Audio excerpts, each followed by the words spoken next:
this as well, so that may be relevant during public comment. With that, I defer to the chair. Okay, this is the planning board meeting, the March 4th, 2026. We'll start with roll call. Brian Balcom. Here. Jen Bluestein. Paul McCart. Here. Charlie Palmisano. Here. Jamie Pennington. Here. Rick Tainter. Here. Jack LeClaire. I'm here.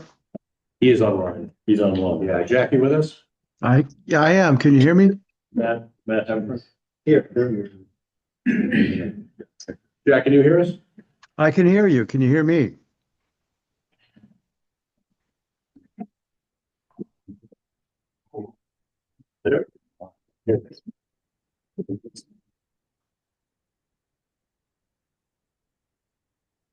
Matt, you hear us?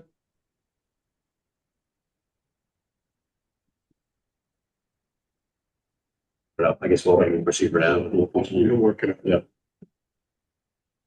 An item. We have 3 items on our public hearings agenda tonight. Caswell Development, Institute for Savings, and Newburyport Pentecostal Assembly Church. I'm going to suggest, although that was the order presented in the agenda, I'm going to suggest, just for efficiency of time, that we start with the Pentecostal Assembly Church. So if there's a representative here now, and you can come forward to make your presentation, I think we can address this first. Thank you very much. Good evening.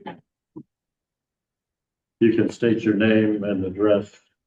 Absolutely, sir. On the record, my name is Miguel Wisno, civil engineer from Williams and Spiragus, located at 189 Main Street in the middle of Mass. Good evening, everyone. Thank you. May need to speak up a little. Oh, I'm sorry. Yeah. Yeah, sorry, just to clarify for folks, those mics actually aren't being used. We're advised not to, so we're using just the audio. If you don't mind speaking up, we're trying to get it through the owl device here. No, I'm generally accused of being too loud. It's my big problem. Oh, that's great. Thank I you. usually have to tone it down. Okay, well, thank you very much for having us. Thank you. So this evening, we're here at the current property at 13 Hale Street, which is currently occupied by the Newburyport Assembly of God. The applicant is Palmer Catholic Coalition. There's a couple of gentlemen here this evening representing them. So in case anybody has any questions that, and to be truthful, I've actually never permitted one of these before, so I'm kind of new to this. If there's any technical questions, please let us know, and gentlemen here can answer them. I understand you have another similar project like this that you've gone through permitting, so you may already have more information than I do. So the property is approximately 5.2 acres, zoned in the I-1 zoning district. It's 2 structures on it, the larger church in front. And it has parking, lawn areas, utilities, that type of thing. It's, as you can see from my little color running out there, the property is basically all around it. We were at the Conservation Commission last night for our initial public hearing. Well, we had a couple of questions, things that they wanted to work on, so we'll continue to the next meeting. This property was originally permitted in 2000, conditions issued for it. They didn't finish all the work they were originally permitted for. Phases. They came back again in 2010. They did a little bit more work. They did some upper replication areas, but they didn't finish that work either. So part of our process going through the Conservation Commission was we had to close out the old orders before we could file new one. So that being said, what the project is, of course, now is a BESS, battery energy storage system, custom Megapack 2 facility. I get into specifics for what it's going to do. So I also want to thank, I don't see Caitlin here, but your planner, I believe, she was very helpful. Last time I was here to permit for this board was about 20 years ago, and I haven't seen any of this since then. So she was very helpful to navigate through the whole thing. And it was very, it was interesting to see because everything's on there, and luckily you have everything you need. So what we're going to do is try to put this facility in the back. It's actually a pretty interesting idea. Like I said, if there's any questions for it, we'll do that, but it's actually not a lot of impervious area. These facilities actually go on probably something smaller than your backyard patio. We're only adding 1,000 square feet of concrete pad. There's civil engineering specifications that come with them, and they basically just ask that if they be raised no more than say 12 inches off the ground on a concrete pad, and that they just discharge to the side. We went through a stormwater review with Bill Christensen, who had some questions for us. We responded to them, sent them back to Kelsey, and he said that was fine. The facility is going to be closed in the fence. It's also going to have pea stone and gravel. The groundwater here, as you probably imagine, is not that far. So we're going to try to just take any of the runoff from the impervious surfaces, which again is not much, Come on. and just promote any groundwater recharge we can, because this is still considered a commercial project, and we have to apply the DEP standards to the maximum extent that just what we do. But beyond that, we're going to have an electrical line that's shown on the magenta that's going to access out to the poles on Hale Street. We were asked by your town engineer, I can't remember, John Eric White. John asked us for a little bit more information. If somebody can pan, it's in the lower left corner of the plan there. Thank you very much. There you go, over to the left there. So he just asked us, could we give a cross section of how the electric conduits and cables are going to be encased in concrete and how they're protected and that type of thing. So to get polymer, we used national grid standards, and we used some of the other typical construction practices we've seen for doing this type of work with these spacers that are going to keep all the conduits in place and pour concrete on. We have a couple of, like I said, little details we're working out with the Conservation Commission as far as the utility poles are at the front. Are all going to be within the 25-foot disturb zone, but my understanding is that Kelsey Sullivan actually helped us. There's a couple of variances that we can go for that allow us to do it, because there's really no other way to do it, and it's allowed by your rules and regulations. The 25-foot no disturb zone is shown on that plan, kind of in a sand line that runs kind of like in a circle around the church and around the parking lot. The little light green line, as you can see, is that's all the edge of water vegetated wetlands, and in there is part of the original permitting. There's 3 wetland replication areas. So in the grand scheme of things, this project is actually going to have a lot less impervious area than was originally proposed. So there's less runoff from the site, less runoff volume, that type of thing. All of the work that's going to take place is going to be outside the 25-foot disturb zone, and it's going to be in an already disturbed area. It's a compact gravel parking lot, so we're not going to make any more runoff or any detrimental impact to our neighbors. So with that, I think that covers just about everything. I can just stand there and have a few more questions if you have any. Like I said, there's a couple gentlemen here from Palmer Capital who know more about this if you'd like to ask them. Any questions from the board? So just to clarify, the electric line that's going out to the street, how much of that is below grade and how much of it is? So if everything's below grade until you get to and then it comes up. So at that first pole, there are 4 poles, so the furthest pole in, I think is where it the goes furthest pole in would be above ground and then go down below on the last pole. Yeah. I have another question. Oh, the other question is is the only material we have this one plan? And Yeah. and the stormwater. That's it. I try to keep it as simple as possible. Less sheets, the better. We did upload all of the all the Megapack 2 guidance facilities, maintenance, and all that. That was all uploaded to the port as well. If you can, and also the fire department asked for an auto turn analysis, which was uploaded, and they also asked for some fire code compliance, stuff like that. And there's a really good company I've ever seen called Code Red. They do a lot of fire variants, codes, that type of thing, and we uploaded all that as well. It'll be clear in the decision what the Yeah. documents are that were actually. Yeah, because there was a question when this one first came in about several different record plans of the property versus, in this case, this is the record plan showing the improvements being installed. But there are some other things that are in the file that are referenced as relevant to the application itself, but this is the plan that shows, or the only one that can be referred to for purposes of. Correct. This is the plan we would like to refer to in your decision. Right.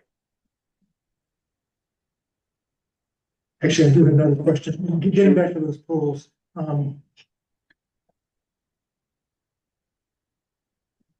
It's not the poles. What are there's another line beside the electric line. Oh, it looks like a dash line and a little dot. Yeah. That is the erosion control. So, who's gentleman? Sorry, yeah, Andy. Andy. Yeah, that's it. In the upper right-hand corner, there's a detail of it. That's a 12-inch mulch sock. So, right to the right. Oh, sorry. Right up there, Andy. Thank you so much. Silt sock. So that's just, I didn't even know this, but a lot of conservation commissions, they don't like hay bales anymore. They don't like a lot of those things because they have invasives. So mulch socks and silt fence with mulch socks seems to be the way to go. Normally, we would probably use silt fence back, but most of the excavation here is really just going to be in the pavement. So we didn't think that there was any real issue of erosion or that type of thing. But So this really has to do with the poles then, probably. The pole work. yeah, so they're gonna have to Yeah. dig, bore in for the poles, I would assume, and then we just want to make sure we didn't have anything hit the level. Thank you. Oh, you're welcome, sir. Any other questions or comments? I think we'll open up the hearing for public comment then. If anyone has a comment, please come forward. State your name and address. And, we have a couple of minutes for comments. Okay, we will close public comment. Bring it back to the board for any further discussion. And if there is no discussion, I would entertain a motion. Looking at you all. So I make a motion to grant the requested waivers of the submittal requirements found in section 15E as requested by the applicant. Second. Given that Jack is there. Yeah, Jack, can you hear us? Are you able to? I can hear you. I can hear you. What's audio? I can hear you. We see your hand raised and we see some, the microphone sending something through, but we're not getting any sound. Yeah, I can hear you 5 by. I'll send you an We'll email. just do it as a show of hands. Yeah, I would that would work. So I think we'll just do it as a show of hands. Just a question. You're including the special condition as part of your motion? Not, there is a special condition that's included. Yes. I was gonna say, we're doing the two motions Right. separate. Oh. Well, we're just doing the waivers at this point? Yeah. Okay. So we'll do it with a right show of hands. All those in favor? Aye. Opposed? Waivers are. Second motion, to determine the application for site plan review for 13 Hale Street as complete, including the waivers, in the aforementioned submittal. Second. Second. Okay, show of hands again. All those in favor? Opposed? Okay. That's passed.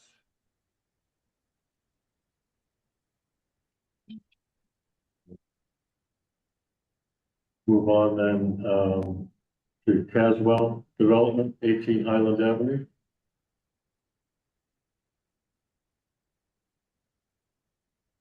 Thank you, Roy. Two familiar faces. Now we got development in King Island Ave and Deep Soil Mining Engineering. Couple meetings we had. One. What neighbors and discussion. These small operations, they removed the road last time. Also tweak some more of. Lot. Extended, it was kind of implied, but we extended the perimeter, I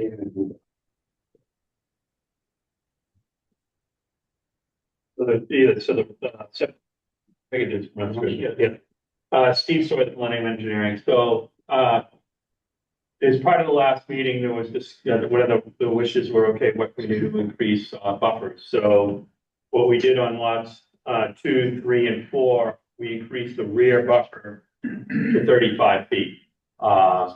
Setback, the rear setback to 35 feet.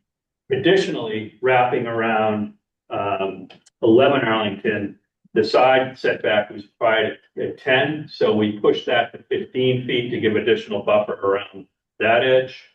And then at the end of the property, the side setback of 10 has been increased to 25 feet.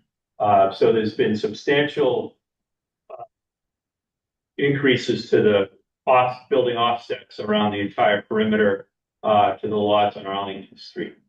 Additionally, what we did is we, as Jay mentioned, the 10-foot no structure green buffer wraps around the rear and the end of all the lots. Lots 1, 2, 3, and 4 wraps around the entire perimeter. And the additional, let's see, and then another request was, okay, what about the grading for the rear, the grading for rear lots 2 and 3. So and if we jump to the grading plan, you can see that we removed the walls. Walls have been removed. And all the trees now on that bank are maintained.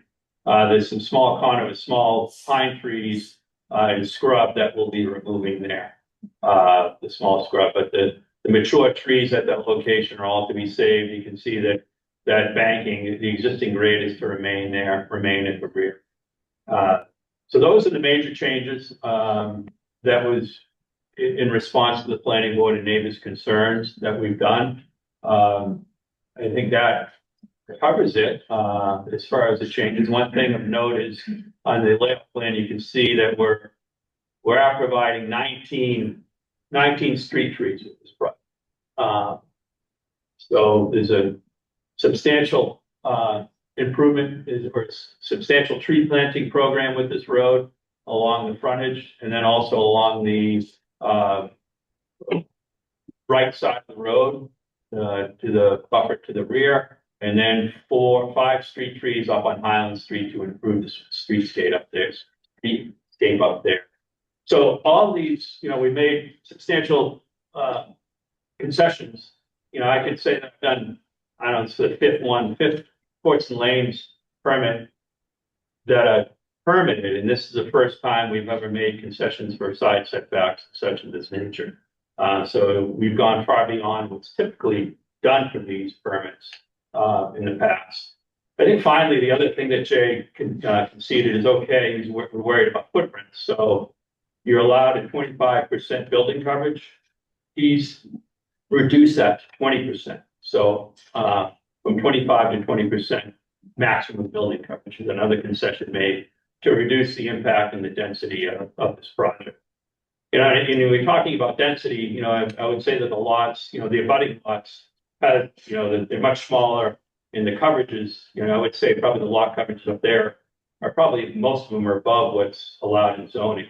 So we're going to be, this, as far as the impact and the density and the coverage, we're far below the surrounding area. Jump in, I think. Yeah. So those are the changes. I think that we've kind of gone quite a way here to make concessions and address neighbors' concerns. And as you can see, we're maintaining much of the trees on the property now. And also, at the lot 4, we've pulled that side, we've increased that side setback more than double at the end of the property to provide a buffer at the end of the project there. And then along with maintaining a good portion of the trees around the perimeter of that lot.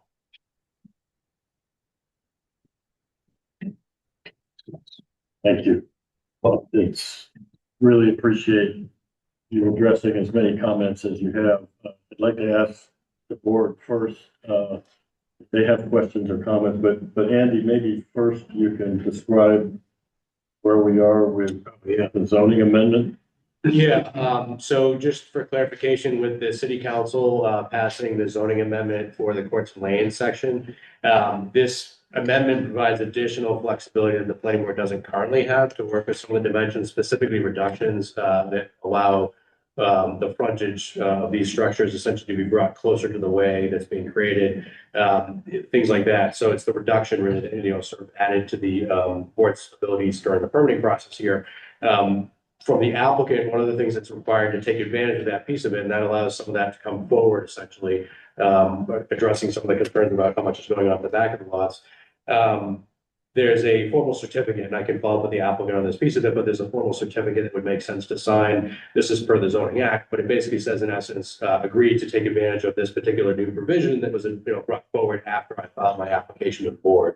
So in this case, depending on what you're coming back with your revised plan here, the front setback, for instance, being reduced, your plan could correspond to that, and the certificate essentially just indicates that you're taking advantage of that provision to make that adjustment on the plan. That's not something that, up until this point, I think you pointed out as applicant previously, it wasn't something you could incorporate in your plan because it wasn't allowed under the zoning ordinance. So I'm having to follow the formality of that piece of it, but that does give it additional flexibility for both the applicant and the board to try to address both the character and scale of the neighborhood of the homes being created, but also the work towards the back of the properties. Thank you. So any questions or comments? Yeah, I was interested to see, had you seen the comments made by Phil Christensen Yeah. in his second Yes, edition? yeah, so most of those are all, I think, we have to add a couple of waivers to the plan. I did respond, and most of it's bookkeeping, there's no real substantive change to the design. Right. But And you are, my response was okay for the final Mylars, all those comments could be addressed okay, and you are and in addressed agreement in with place of the final Mylars, because it included. Okay, thank you. I'm just following up on that one. One of the changes had to do with the vertical relationship between water and sewer. What is is that another waiver you're asking for? No. So that is a change. With water and sewer, you're required, the water and sewer would need to be 10 feet apart, which I believe there wasn't 10. It was 10. 18 feet, 18 inches vertically too. No, if you're closer than 10 feet, you need 18 inches of So vertical. I thought he was saying that needed to be changed. That doesn't need to be changed. No, what can be done is in all cases, so what would happen is if we're closer than 10 feet, this is a low pressure sewer. The low pressure sewer would need 7 feet of cover versus 5 feet of cover. So if where we cross, we just cross underneath. I had a question on which plan this is. It's a grading plan. And so I guess my first question is, there's some significant grading going on between lot 3 and 13 Arlington Street. Why, can you tell us, it's very different than lot 2 and 17 Arlington Street. So right now, 13 grade with the terrace here that was filled, there's a lot of water being pushed to 11. And there's 11 Arlington was concerned about water flowing onto their property.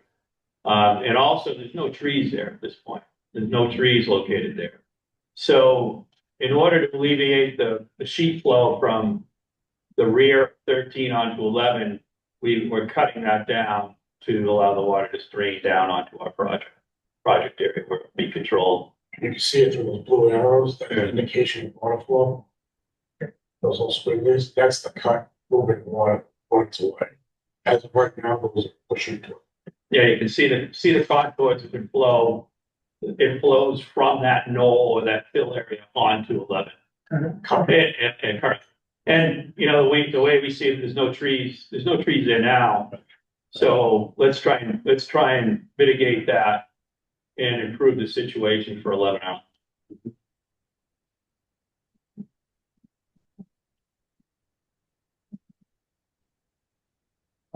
What is the structure of an organization that will be maintaining the common streets? So it would be an HOA, homeowners association. The city requires that I create an HOA or homeowners trust. It has to go, they won't take care of the city, so they have to take ownership of the road and they have to take care of the plowing, see there's a bit of the trash and do it. So I guess my question, maybe it's a question for Andy, when we do this on an open space residential development, that's kind of part of the approval. Mhm. But I actually didn't notice it in here unless I missed it, the requirement to do that. Oh, actually, we put that in the subdivision. It's coming most from the subdivision component. So at the end of the day, I think, because I imagine there'll be probably a continuance tonight or anything, but it's outstanding if there is anything. But that should be captured in the decision and in the subdivision approval, and the follow through from the applicant to verify that they have established the HOA after the decision, after the planning board's approved it, and before they get the occupancies of the lots. Yeah, in the past, they won't let me sell a lot until all the things are in place, so basically. So the lots- then when we get into the, Courts and Lanes draft findings, is the court, it talks about the covenant to be entered between the owner or developer. That would be the current, that would be for the homeowner associations is created. But in other places, it talks about, the, maintenance of the trees by the property owners. So that probably should refer to the homeowners association rather than the property owners. It probably makes sense to refer just the HOA and leave it there, but we could get finer grained depending on how much we want to cover it, either in the plans or in the written decision and the documents, but assigning that responsibility on each lot, essentially, to me, it makes most sense to just keep everything to the HOA and leave that there. That's why it's, Yeah. because it almost suggests, the way it's written right now, that each Okay. lot is responsible for it. Ah, And I wanted to make and sure. you want to make sure, yes, Yes. I agree, yeah. And, okay, that's as far as I have right now. Much of the conversation we had at our last hearing was about the potential benefit of moving had discretion over the front lot line. And so now we're in a different place than we were even the last time with the ordinance. So the question is, how do we have that discussion, right? Is it something, obviously you're aware of it as the applicant, what does that mean in real terms now that you have that available? Since that all came up, and we're still joint stuff, even though you guys got the power of that. Honestly speaking, I'm fine with this the way it is. If you guys want to give me relief from the front, I'll take it. So if it means you're gonna give me relief from the front and have to restrict it further, don't want to do that. So it's kind of right. If you guys want to give me relief from the front, cycles, because quite honestly, like someone's on with 5 setback, it's not great, but generally speaking, design wise, the garage is 25 foot anyways, because you're gonna have 2-tier cars. I prefer not to have the 25, but if the situation is, Jay, we'll give you 10 and you make it back 15. Kind of what I am with it. Okay, no, appreciate it. So on that subject, while we're talking, there's been a lot of progress made relative to tree preservation, and I think we appreciate very much the efforts that you have made. There's a few more trees that have come up in discussions with the abutters, and they're all on what I would call the south side of the lane. They're adjacent to 16 Highland. Yeah. And just to finish my point, again, if we were to acknowledge the 15-foot front yard setback, and if you left all of your buildable footprints exactly where they are in plan, but you moved that lane 10 feet to the north, would you be able to preserve some of those existing trees along the 16 Island Avenue crossing? Yeah. So with the, I looked at that, I guess it was a comment that came from the butter to that, that side of the road. Our original design, we were taking those trees anyway. I think Jay wasn't, he might have been a little unclear about that. We did move the road, that edge of the road was moved 3 feet towards the south. And really the center line only moved 2 feet because 1 foot was we widened from 20 to 22 feet. So it was only 3 feet, 3 feet of, or like 2 feet of the road moving in that direction. Now, if we didn't pull up the original plans, you can see there's, I think that's you can see we're still maintaining the conifer, everything on that property line up. If you zoom in there, and there's the evergreens there that are all going to be maintained. So there's an 18-inch that's going to be maintained. Now, the tree behind that's shown to be taken, that is the only tree that we had indicated to remain in the original design, but I'm not sure if it was within the root base, that the roots were within 3 feet of the we're cutting the roots to 3 feet away. Well, I guess what I'm asking is if you took the paved lane and if we reduce the front yard setbacks by 10 feet, could you move the paved lane 10 feet to the north and create more of a buffer? Well, it's going to happen there, but unfortunately what happens is typically your garage is, you lose the ability to park a car in front of your garage. I get that. Yeah. That says something then about the location of the garage relative to that, but I guess the question is, can you move that lane north and try to protect some of those existing trees there as well? I know you can't protect all of them. Well, so I guess you could move it north. I could say that you can see those 3 trees, there's 3 trees there. You got there's this 18 that we're maintaining. Yeah. And then there's one right behind that. I believe that's a 22. The 22, the 20, and the 18 could probably be maintained. The road, our road. 10. Yeah, but the thing is, So like, spatially speaking, if you say, oh, we'll give you 10 this way if you slide forward, well, what happens is I creep further on the back. I could stagger the house in the garage, which would work. But, if we can massage it, go like 4 feet, I don't think 10, but the reality is, we are planting new street trees there. So those, no one wants to take the trees off, but the new trees go in. So I would say we can't move it 10.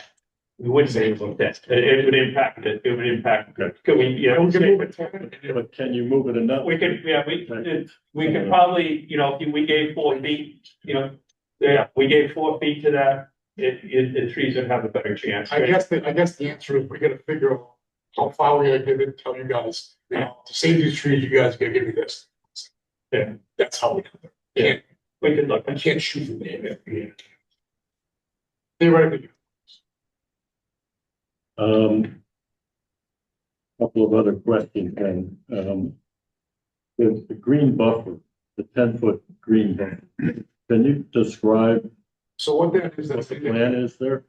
so by zoning requirements, technically someone can put a shed within 6 feet of the property line, doesn't need a permit.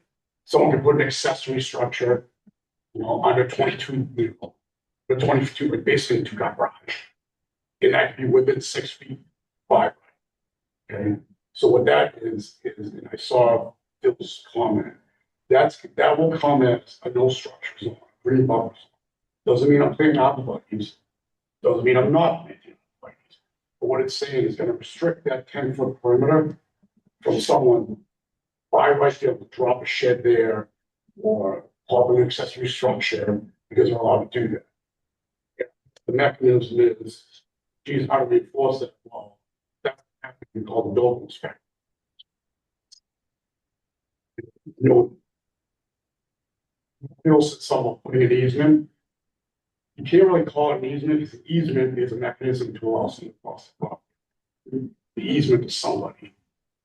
The easement, staying with the property. And these plans of record will be recorded to the board. So, it's recorded at the registry of deeds, so that there's a indication of that 10-foot area. So So you're, really that doesn't require these. you're saying it's not a landscape screen. No, it's basically, It's a like a no dimensional. it's no. So, what it is these lots are allowed rights by R2 zoning. These are R2 lots. So basically my little checklist I have there, those are all the things that I'm willing to give up that are allowed by R2. One of the things I'm willing to give up is, I understand someone down the road may want to take a Reed's Ferry shed. It's 6 feet off the property. Now it's going to protect. Sure. It's pretty much protecting trying to protect. I look at it this way, we're going through and I'm basically not changing it that much. I mean, I know what I'm thinking, generally speaking, I'm saving just about everything in there. I'm clearing the absolute minimum that I have to do the development. And so it's like, we're saving the perimeter, we're saving a lot of, we're saving most of everything. Can I save everyone? Yeah, I guess no, I can save everyone and be fine. So, Mr. Chairman, I think one of maybe the misnomers, we're calling it a green buffer. It's really It's a no build buffer. Well, originally we called it green buffer, and then I said we should call it no structure. Just turn it into like a nomenclature. Because I recall the discussion was how do you define it? Can someone put a shrub in there? Could they remove one? That's not. Well, I mean, Yeah. I'm sorry, I leave it, so, you can't put a fence to the property and let people put fence up. Yeah, Stuff like that. just to the question that Bob asked and Brian's comment there, I mean, yes, agreed, what the board's getting at here, just that we want to be as clear as possible at the end of the day about what each of these things on the plan represents. So whether it's adjusting the title in reference to something or clarifying if plantings are in there, we'll just, I think the applicant will have to work with us to make sure that there's clarity based on where the board is, along this, that the plan is consistent with that. We then, working with the board in the office, will try to help. If there's any written conditions, we try to put everything on the plan because that's the clearest for everybody going forward. But if there's anything that has to be put into a written condition, to clarify or to reference, anything specific here, we craft that language for the decision itself, but it's preferable if the plans that Steve is preparing or adjusting here is as clear as possible and consistent about the language and the reference call outs so that there is less ambiguity or things that have to be captured in a written condition. Yeah, agreed. So, just one last thing on trees. And I think there's more experience with precedents related to this than I have on the board, but I believe that, there needs to be documentation related to protection of the trees that you are saving. And that protection would be both long-term and during construction. And I don't know if you've worked with an arborist in the past to kind of identify the health of the trees, but I think, we've got to talk about, that documentation and how that gets built into the plan going forward. So there's assurances that those trees I have. don't want to open that can. Sorry? Norway maples, if an arborist go in and look at Norway maples, yeah. Be careful. It's a lot of those trees are invasive species. They're not supposed to be, it's supposed to be. I'm just saying, be careful, we ask. Just go in and say, Norway, and rip the trees out. We have them on the plan, they know it, they get disease and they die. I don't have a problem with it, I'm just saying, sometimes unintended consequences. I think the long-term goal is to Agreed, preserve. I'm not trying to get this out. Heard of others who have been down this road before, in terms of the details. But I hear what you're saying.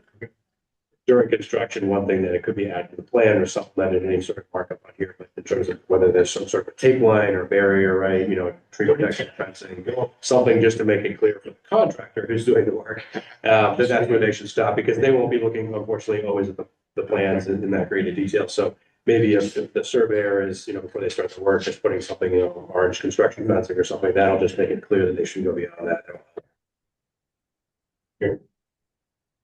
Okay, one last item, and then we'll open this up for public comment. We talked at the last meeting about house footprints, for providing more information. And I think what you said is your preference is to sell the lots and to have custom homes built. So I'm remembering your initial set of plans where you had building. Well, that's another, too much information to it. What I'm getting at is, rather than go down the road of identifying house plans, architectural style, all of that, what we're most concerned about is the scale of the houses, the location of the houses on these lots, and if you could provide a footprint diagram. The other controls on that already exists are height limitations and the setbacks that we've talked about. You've got 20% lot coverage. I think that kind of gets us where we need to be in terms of understanding the volume that the houses could occupy. And I think that the most critical parcel is parcel 4, because that has a different configuration potentially than the others. It has Quite honestly, my best the possible bit challenging with all those major setbacks. So, I mean, I guess what I would ask is, could you take a look at building footprints Yeah, related to those it parcels? maximum gross square foot. Yeah, yeah. And then we've got height limitations that. Height never is resolved. Yeah, 35 feet. Yeah. I can do that.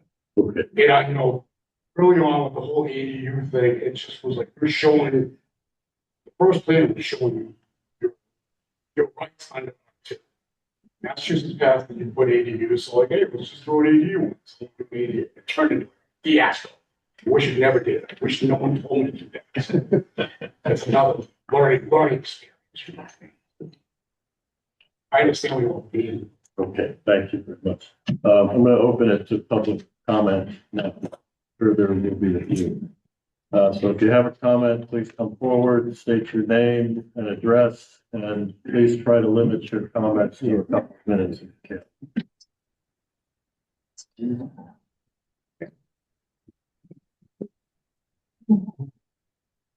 Good evening, my name is Beth Nash. I live at 19 Arlington Street. Thank you for your continued attention to concerns of the neighbors.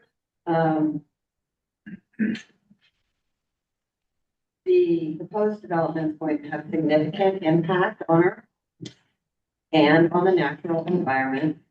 As you well know, the proposed development requires a special permit, and thus the planning board has the ability to make specific conditions that would be memorialized to prevent future violations. We appreciate that the plans dated February 25th are responsive to some of our concerns. However, some concerns still need to be addressed.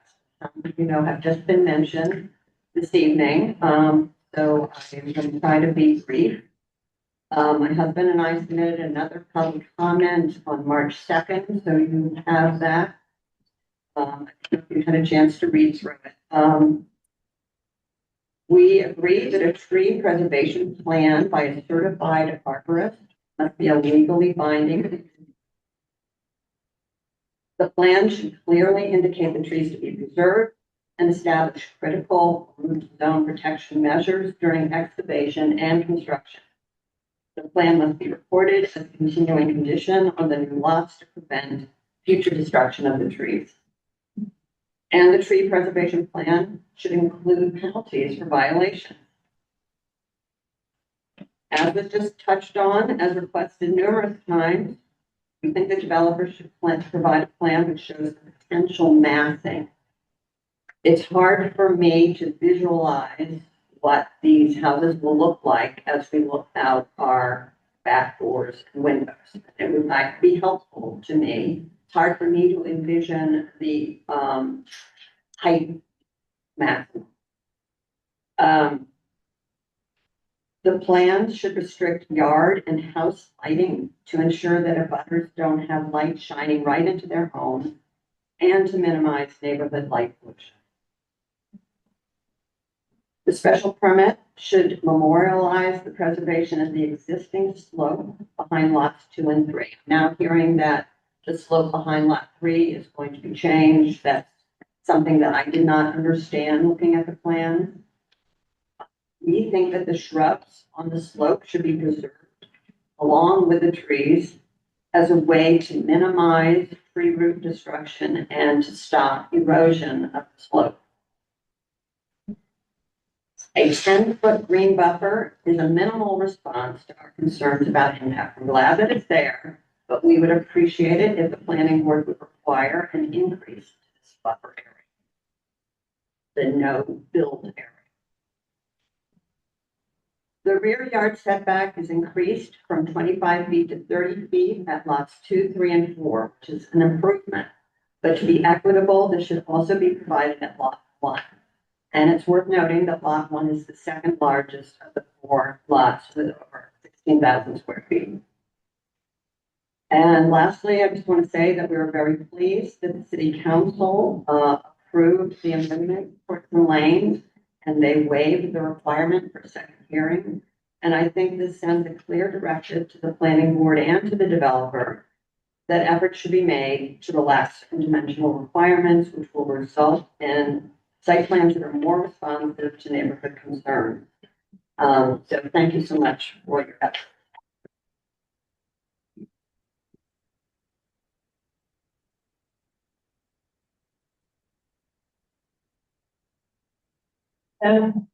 State Agent Chico McMillan. I'm the abutter at 16 Highland Avenue. Appreciate you having read my letter, taking note of the trees there. I guess just to be clear, the December plan did show the trees being preserved. That said, we actually support this development. We support the plans as they were in December. I think the developers have gone out of their way to try to make a lot of accommodations. And I think what we're seeing now is the challenges of extensive accommodations, because my main concern is having enough space between that lane and our fence line to support mature trees. If it's the ones that are there today, that's fine, or if it's newly planted ones. But what I'm concerned about is a newly planted tree growing into the fence, pushing up our driveway, which is immediately on the other side. So if we can get a little more space there, I really appreciate it. I think you're seeing that the challenges of having these continually extending backyards means it's hard for us to even take advantage of minimizing or taking advantage of the flexibility you have to minimize the front yard setback, right? Like the whole thing is pushing and shoving backward and forward. And I just think it's important to think about equity to all of the abutters and the impact on everybody who has to sit next to this. Like I said, I actually support this development. I think it should be residential. I think the plans are more than fair. I think extensive work with drainage, a few more feet between the lane and the, just to make sure that we don't end up with a damaged fence or damaged driveway. Thank you very much.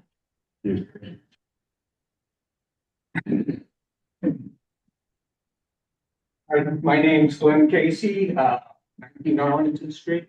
I hadn't planned on speaking tonight, but I heard something from the developer about the risk of having an arborist go into this location. If you look around Newburyport, it's loaded with Norway maples. I don't see these trees any less efficient in all the ways that a mature tree can be efficient. So I think it's ridiculous to say we're going to take those Norway maples down. The city planted an invasive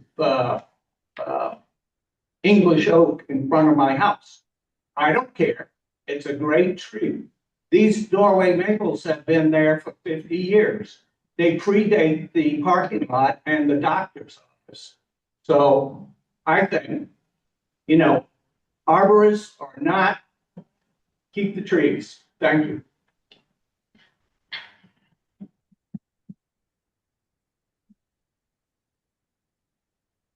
Hi, Beth Trout, 144 Low Street. I just want to thank you all. We have been here for this project many, many times. And I'm hoping that our new Courts of Lanes Amendment can give you a tool in your toolkit to help with this. I think we've really seen that this type of flexibility is needed. And I also really very much appreciate the developer's flexibility on this as well. Thank you. You all have, it's in your court now, and I hope, and I hope that you're able to come up with a balanced solution that really helps the abutters on all sides and comes to something fair. I think the great thing here is that every person in this room and involved with this project, counselors, planning board members, the developer, the neighbors, we are all Newburyporters and we all really wanted the best. So I think this is how we're going to get it by working together. So thank you very much for your time.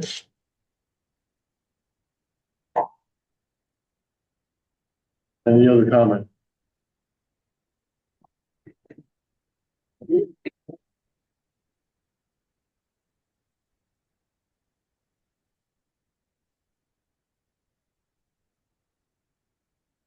Thank you, Chairman Crew, members of the planning board. My name is Mary Jo Vermo. I am a co-owner of Arlington Street. I've been with my husband, Stephen.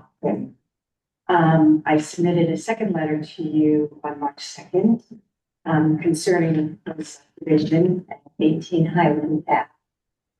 I'd just like to highlight, I hope you've had a chance to read it, and if you have, thank you very much. I just want to highlight a few matters that are really important to me. Our property sits at the base of the hill upon which the proposed subdivision will be built. We have already experienced serious drainage issues. So any alteration to soil, grading, tree canopy uphill will have direct and lasting consequences. We have lived this already. This is not speculative. It's a function of topography and water flow. I'm well aware that Mr. Caswell has planned some stormwater mitigation measures.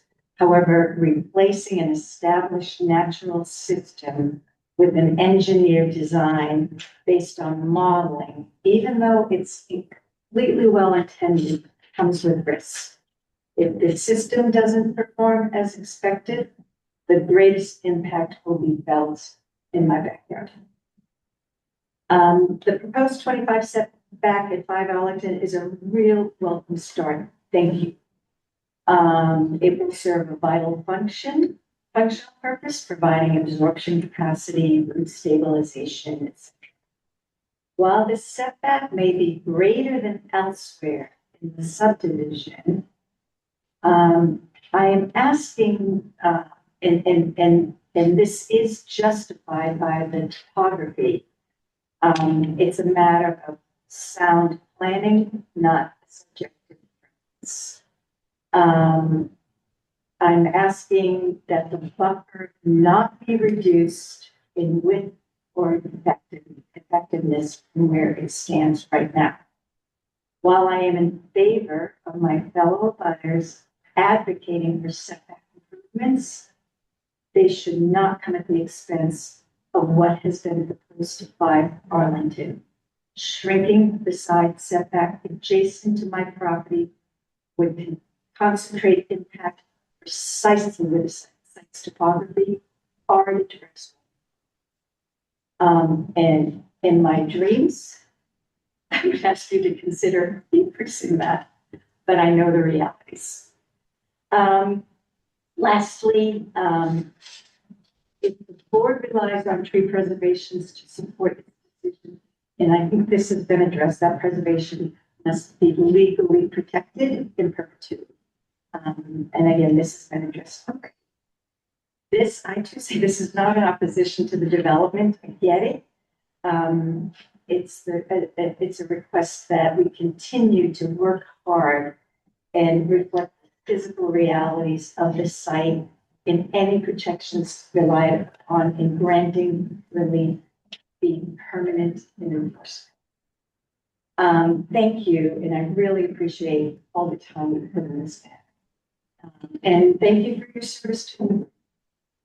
Thank you.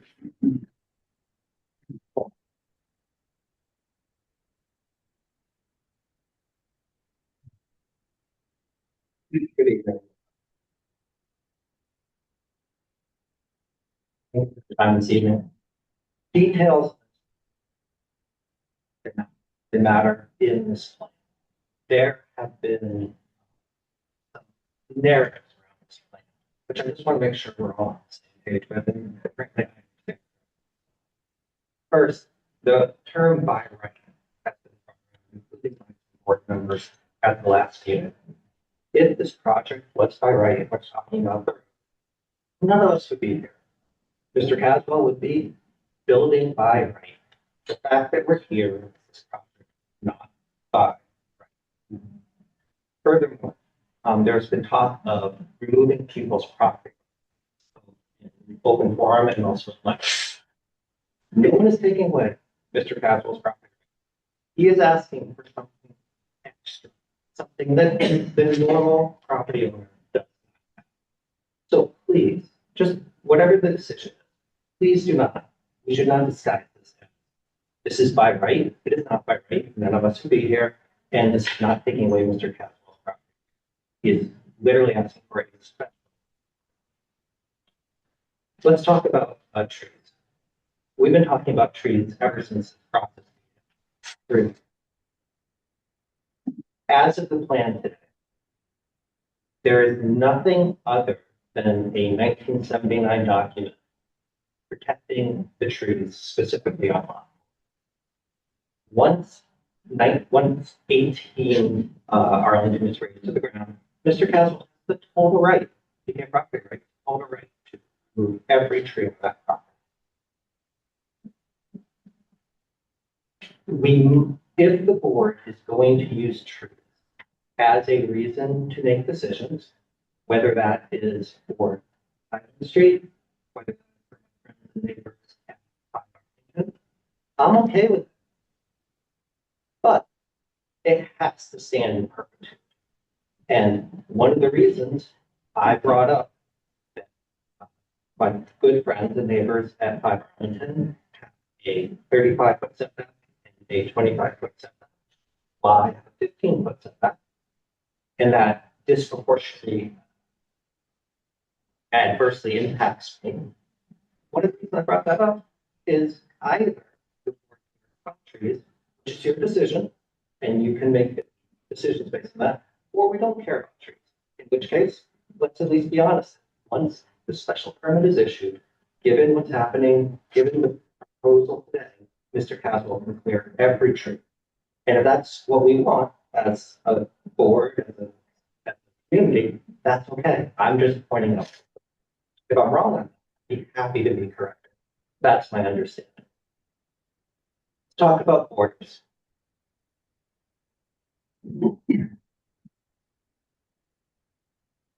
Density. At the last meeting, it was the board made the request to Mr. Caswell to show up. Mr. Caswell said no because he didn't want to be untruthful. Okay, the board is allowed to make reasonable requests to them. My question to the board is, do we think that footprints are an unreasonable request? Has that been remedied tonight? If we do feel that footprints are unreasonable to ask for, if the board's, one of the board's stated goals is to make sure that density is contained to preserve the character of the neighborhood, how can the board rule on density? We have no idea what the density is. I understand Mr. Caswell's point. Right? He doesn't want to be untruthful. I get it. one remedy, which I suggested in my letter, that I posted last Friday, which I would encourage you to read or ask you to please read, is whatever the building envelopes are, and I understand that the building envelopes are shifted. Not only should the main structures be limited to that building envelope, but any accessory structures, whether it's sheds, garages, be limited. So at least then, we as a neighborhood and you as a board understand what the density is going to look like, at least with regards to buffers to the neighbor's property. Finally, I've written it 3 times, and I understand that you don't have to respond to public comment. Keep writing it, and this is the second time I've mentioned it verbally. There is a drainage pipe going from 11th Street onto Lot 4. Mr. Caswell has indicated that on his plans and accounted for that. But a line item on the plan, whether that is the trees, right? There's nothing attached to the trees right now. Whether that is setbacks, what do these setbacks mean? There's a lot of different setbacks, it's not clear to me. And also the pipe, none of these are necessary. Or third time, I think, second verb that the board attached a provision for special permit, ensuring that the drainage pipe from Lot 4, it's drainage pipe from Arlington 11 onto Lot 4, functions in perpetuity. Thank you for your time.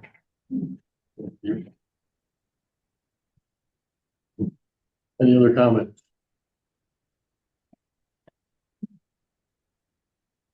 Okay, I'll close public comment. Back to the board for discussion. We've had a few items addressed tonight. Talked about potential relocation of the lanes related to the trees along the 16 Highland Avenue property line. Talked about the nature of the green buffer. We've talked about a tree plan and view of those trees for protection both long-term and during construction. Talked about house footprints and establishing footprint and massing for individual lots. All of those, I think, in the context of what's going on with the zoning amendment, I believe, Mr. Caswell, we can continue those conversations. Does anyone else have any specific points that we need to carry? I think that covers what we talked about. I had a question about the reduction from maximum allowable lot coverage from 25% to 20%. That's presented in a cover letter. Is there anything that is, how does that get implemented? Yeah, I think it's actually kind of correlates to a comment that was in offer as well, which is, and related to public comment was given a moment ago. I think it would be good as possible to both call out on the plans themselves, a notation. This goes back in part to, unfortunately, to Steve. It's actually in the zoning table on the front. Yeah. So just making sure it's there, and the other elements that are being talked about here, and I'm happy to work with, Steve, the office can try to complete the meeting. Take a look at the plans as they're being modified, but just to try to look at the labeling for each of these areas, the comments that have been made both by board members of the general public. Either way, regarding the details, bring those, aside, the decision up to the board, making sure that the call outs and the clarity as to what's required, on a perpetuity basis, is clear. So whether it's the, edge not having any disturbance to that, or where the building envelopes can go. Steve's already got some call outs in there, but I think it might be just a few tweaks to those things, clarifying text perhaps being added or modified, just to make it as clear as possible. Based on the concerns that have been raised here, there isn't any ambiguity going forward about which trees are being preserved, what buffer area can or cannot have something, whether it's in a structure or, trees being removed or whatever it may be. So we're happy to take a look at that in the office to help with these, if it helps to kind of prove the best we can, the clarity there. But that would go, I think, hand in hand with any kind of special conditions that they're already on the project. Kind of related to that, in a way, just in terms of trying to make sure that everything that we expect to happen is memorialized in decisions. So one of the purposes of courts and lanes special permit is to encourage the protection and preservation of mature trees. So I think that anything that we can do to, not just show it on the plan, but have something stricter than showing it on a plan would kind of give more comfort to some of the others surrounding areas. Sure. I mean, I definitely think having, if there's two things that come to mind, again, just what I could offer that, I guess one thing is perhaps having, as I mentioned earlier, some sort of a line for the contractor that's depicted on the plans that could be carried through, just to show where there's sort of no disturb or, construction activity can happen against or getting closer to those trees. And that may be a little bit distinct from, say, a building setback envelope, right? But, having something to that effect, and I think perhaps to your point, there's an actual written condition as well as the plan itself.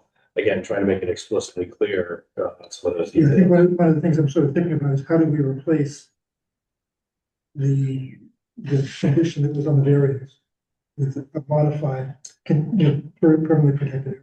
Yeah, and I should clarify here, permanent is just to the extent it's helpful at all. Permanent protection, covenant on the property, and the concern was raised by folks, understandably, looking back at the prior variance decision from years ago. Yeah, and this actually came up in another project years ago, I noticed elsewhere in the city, but the board at the time and the applicant at the time, they hadn't agreed to at the time memorialize something recorded in perpetuity on the property like a conservation restriction.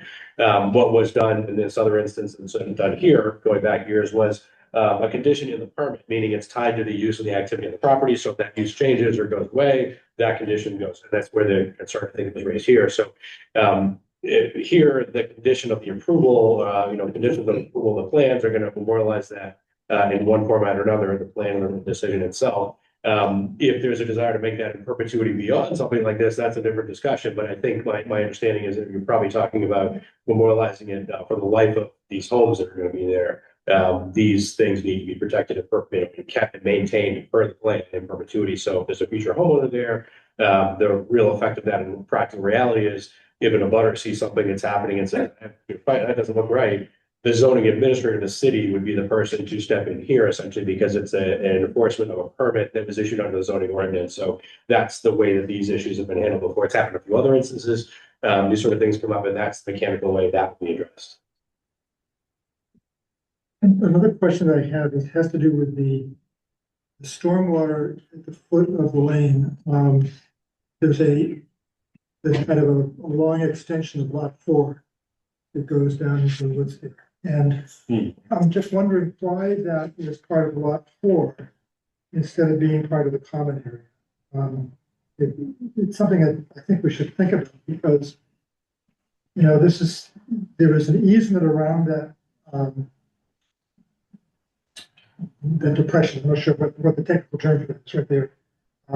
But there's nothing about anything that goes beyond it. And I know we've been reassured by Steve that nothing's going to go beyond it, but just in case something does happen, I think that's what people are concerned about. The fact that water flooding may increase, storms may increase. Should we be looking at who's responsible for what goes on further down in that little arm of lot 4? Did you say that's an easement?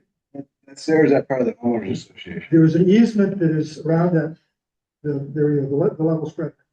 But I don't know that there's an easement that continues beyond that. And that's the natural flow of water. So Are you suggesting there should be more of a drainage? I'm just wondering why that's not common land instead of being part of One thing I will offer on that, I guess as best I can, I found there are situations in which making a separate parcel like that, sometimes in the context of an HOA, is a little bit more difficult for folks like the assessor's office, for instance. So I might be inclined, for instance, to keep it attached to a lot per se, but to keep some sort of restriction or make that clarity. It may not always be beneficial or may result in other problems for others when we have a separate parcel.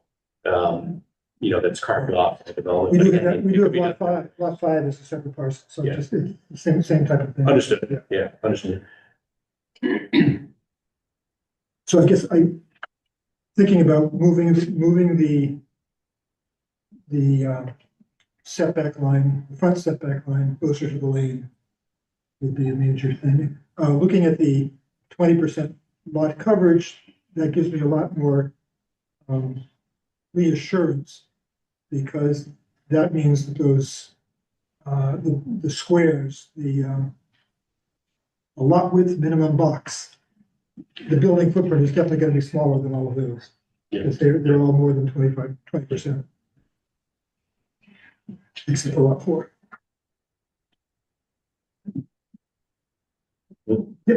I wanted to respond to the comment about, lot 1 and the rear yard setback and the concern that it's not equitable with the other lot. I actually look at it from the other point of view in terms of equitable building footprint. Lots 2 and 3 and actually 4 all have much greater north-south depth. And I think reducing that rear yard setback or increasing it anymore starts to really handicap the buildable footprint for lot number 1. So that's why I would support keeping it the way it is and not making it equal. I just think it's different, and there's less opportunity there for construction. So with that, can we talk about a motion for continuance so we can continue conversation on all of these bullet points?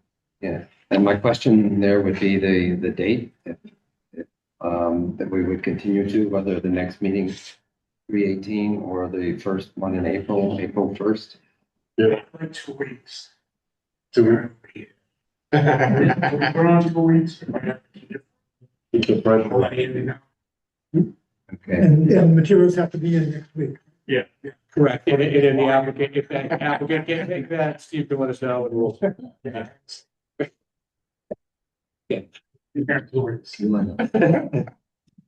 I move to continue the special permit application and definitive subdivision approval application for 18 Highland Avenue to March 18th, 2026. Second. All those in favor? Opposed? We won the 18th. Thank you very much.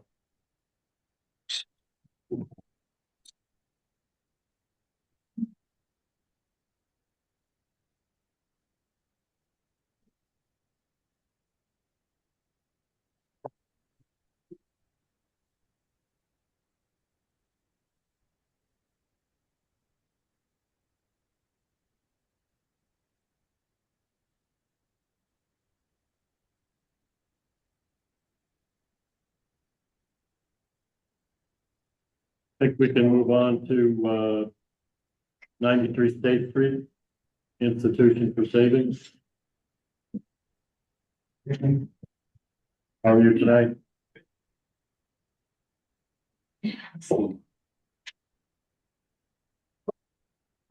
Recognize important that my phone didn't work, so I'll try to project like the previous presenter did. So for the record, I'm Adam Costa with the firm of Mead, Kellerman and Costa with us here in Newburyport.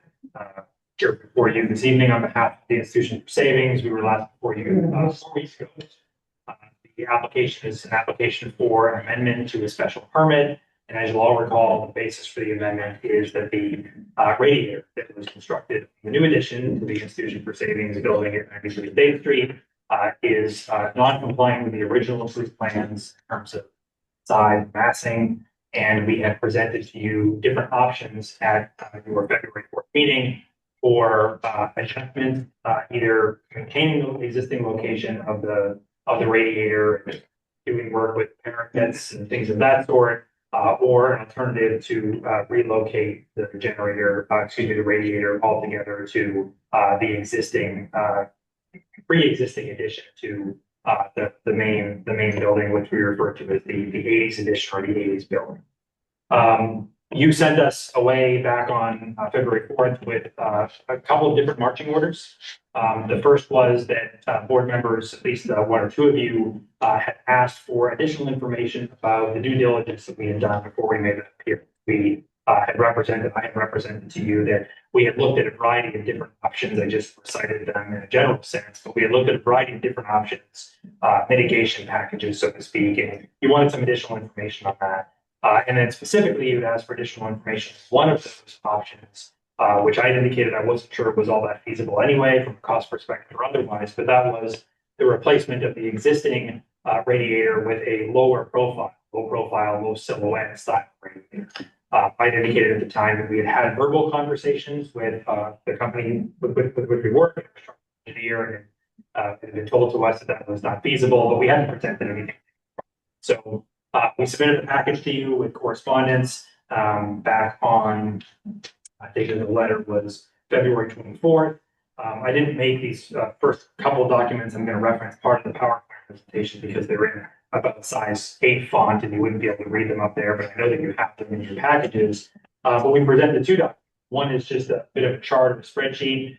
This document shows some of the alternatives, the mitigation packages that we had considered, and then evaluates them based on various criteria: effectiveness, early feasibility determination, potential impact from a cost perspective for the institution for savings, and then some initial direction and conclusions that we reached when we evaluated these a couple of months or more. The additional document we provided addressed more specifically, and in fact, it has some company plans, addressed more specifically the low profile or low silhouette option. We have a document here entitled Memo. It's from WSP, which is the structural engineer with which we work, and it refers to this alternate remote radiator on the roof of the new addition.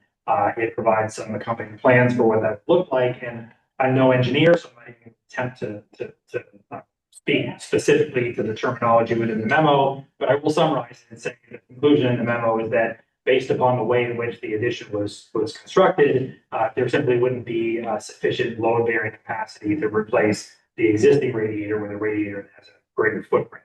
I'll also point out to you something that's not in the structural engineer's letter, but it is something that I had referred to when I was before 4 weeks ago, and that is that the low-profile radiator certainly is shorter from a height perspective, but even if we were able to replace the existing radiator with a low-profile radiator, it would still be visible on the roof because it's not going to be entirely hidden beneath the parapet. And of course, the mass would just be greater because it's much wider and much deeper than the proposed or the existing radiator that's on the roof.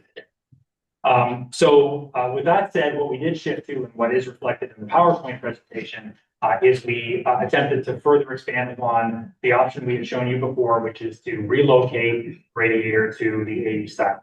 So if you go to the next slide, these first 2 slides, this one and the next one, are slides you've seen before. We just wanted to start out with them to sort of refresh your recollection as to the visibility. We refer to these as tangram 3D drawings or renderings, effectively superimposing on actual photographs of the Institute for Safety building and the additions to that building, superimposing the relocation of the radiator to the 80s addition, together with the sort of stucco wall that we propose being constructed as a surround to provide for some aesthetic shielding or buffering of the visibility of that radiator. You can see it is I don't want to say invisible, but not nearly as visible in either of these tangram photographs as is the existing radiator on the new addition, the new build.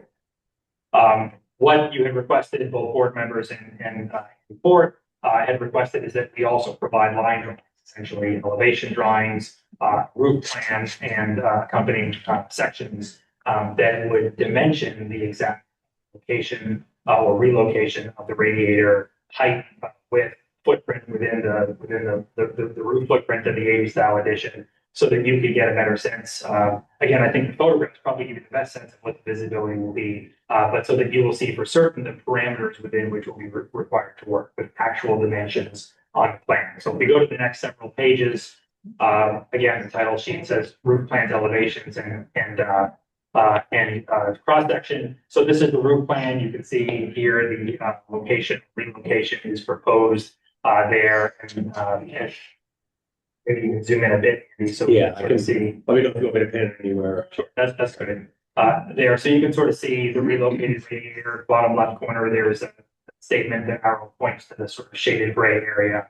And you can see that the face screen wall will align with the return face of the 1980s edition. We've got the galvanized steel frame, and you can see the existing generator exhaust, existing generator supply, and return vents are shown on the roof to the right. A point I do want to make, I think that there maybe even was a question asked, if not by staff, but maybe by board members, the appurtenances to the radiator, conduits, piping, wiring, things of that sort. Is any of that going to be visible on the exterior of the building? The answer is it's not. And when we get to the latter part of this presentation, when we talk about timing for this work to be done, insofar as the board is inclined to approve it, you'll see in the timing, in the timeline that we're going to present how we intend to proceed. But we're going to get the work done even in advance of receiving the curbing upon which this radiator will sit. We're going to do the necessary work. Jeff Kaplan, in fact, is here in attendance with us tonight to the extent that you have questions, because he's the contractor that'll be doing the work. We're going to do that work in advance so that everything is sort of plug and play, ready to go, more or less, once the materials arrive on site. But there will be nothing that will be visible from the exterior facade. So this is the roof plan. The next several plans are the elevation plans. Again, these being two-dimensional, they're a bit deceiving, because number one, you see, if you compare these to the Tangram 3D drawings that we or renderings that we provided, it does look to a certain extent like maybe this is somewhat more visible, peeking above that stucco wall. That, of course, is because you're looking at it straight on in 2D, and you're not looking at it from the street level, which if you're standing on either of the adjacent roadways. But nevertheless, this is what's required for purposes of building permits submittal and even for your issuance of a permit to ensure that we're going to work within the envelope that we've committed to. You can see these are dimension plans, and the dimensions are shown there. This is just, again, the north elevation, so a different angle, like you can see here. You've got that sort of stuff enclosure. See the portion of the relocated radiator that sort of peaks above it. And this is the Prospect Street elevation shown here. Again, you can see that the thick screen wall and these fascia.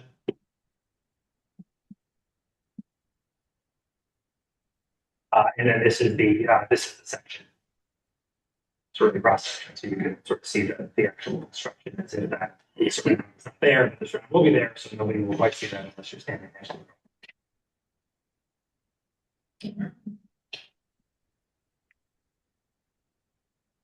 And I think this is the last elevation. This is the west elevation.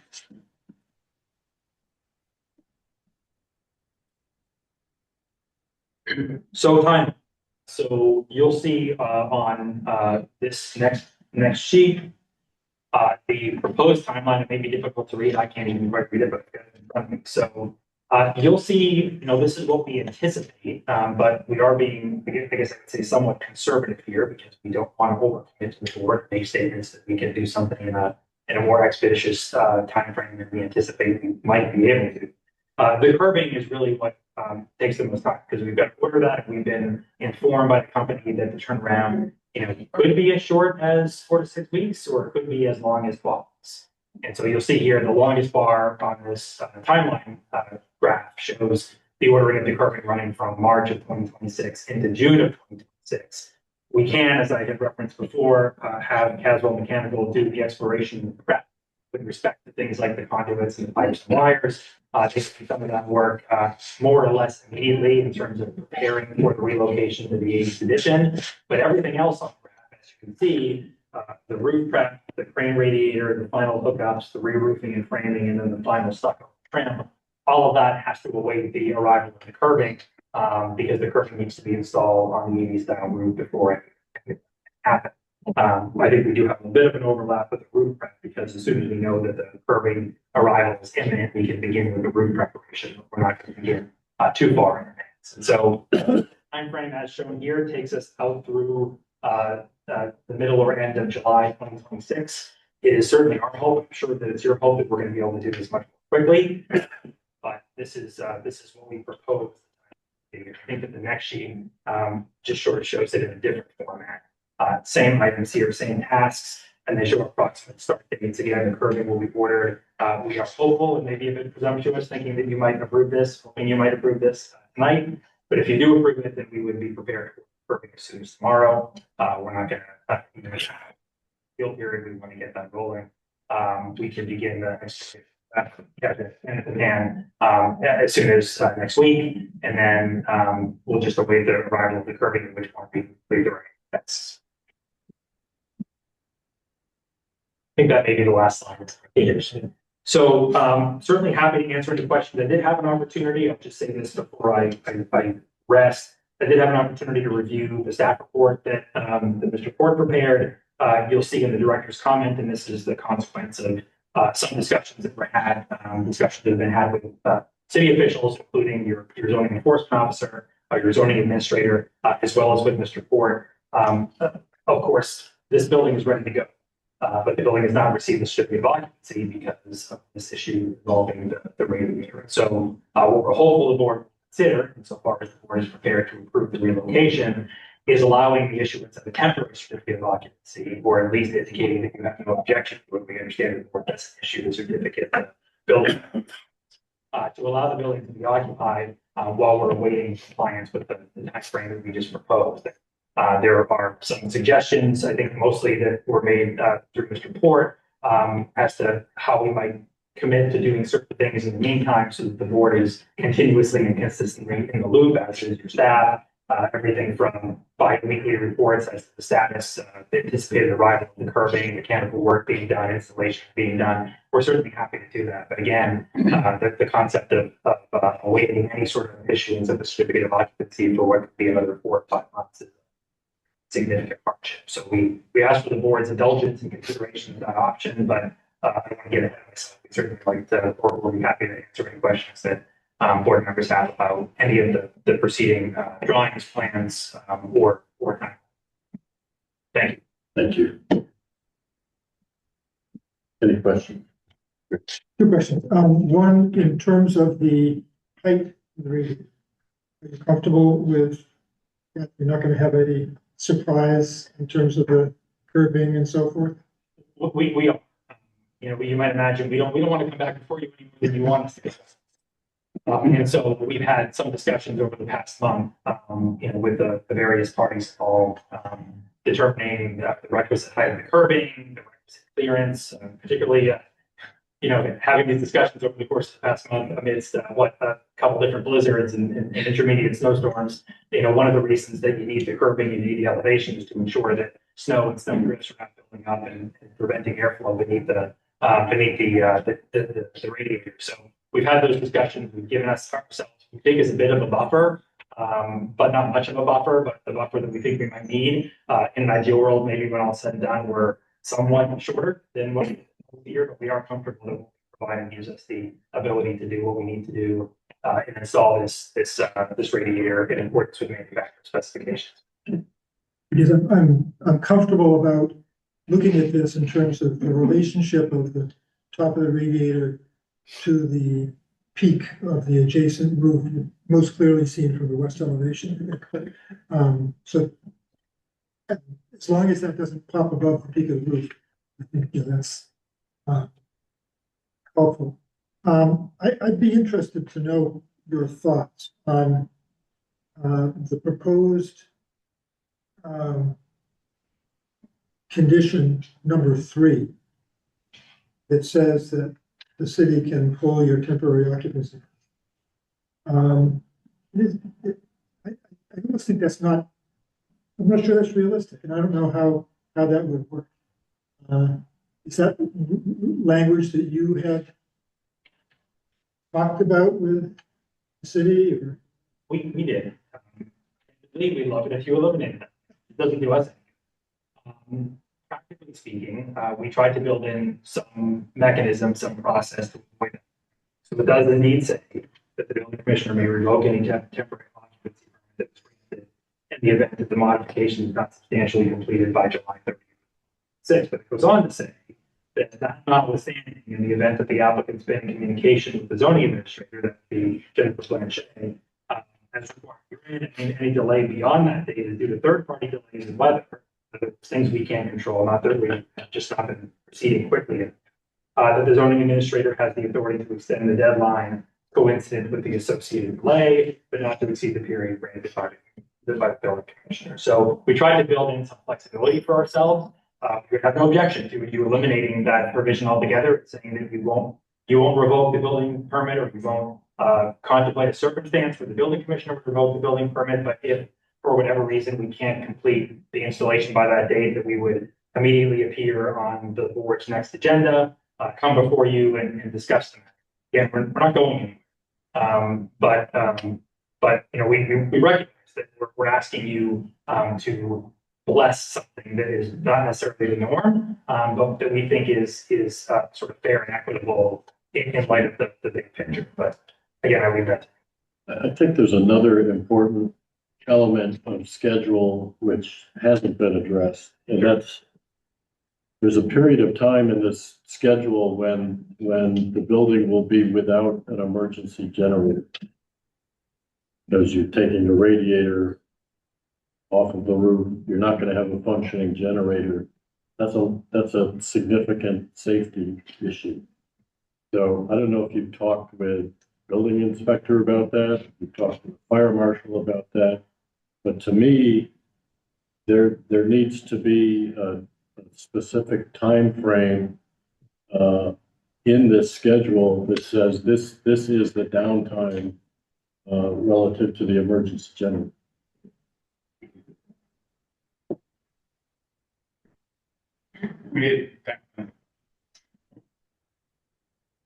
I'll let Mr. Caswell address it because he don't. You've changed. I'm not changing. No, so when we built the actual Gantt chart, we built we were with them. So yeah, so the way we're trying to time this is we want all our prep work, everything done, all the piping, all the curb, all the roofing done. Then we're gonna shut the generator, relocate. And we're hoping for a day or two just to get that up and running. Then there's a commissioning by Mill. But I think the only thing is, I don't think it's not a life safety thing as far as I know. It's only just for backup in case their computer system goes. So it's not, this generator is not for life safety.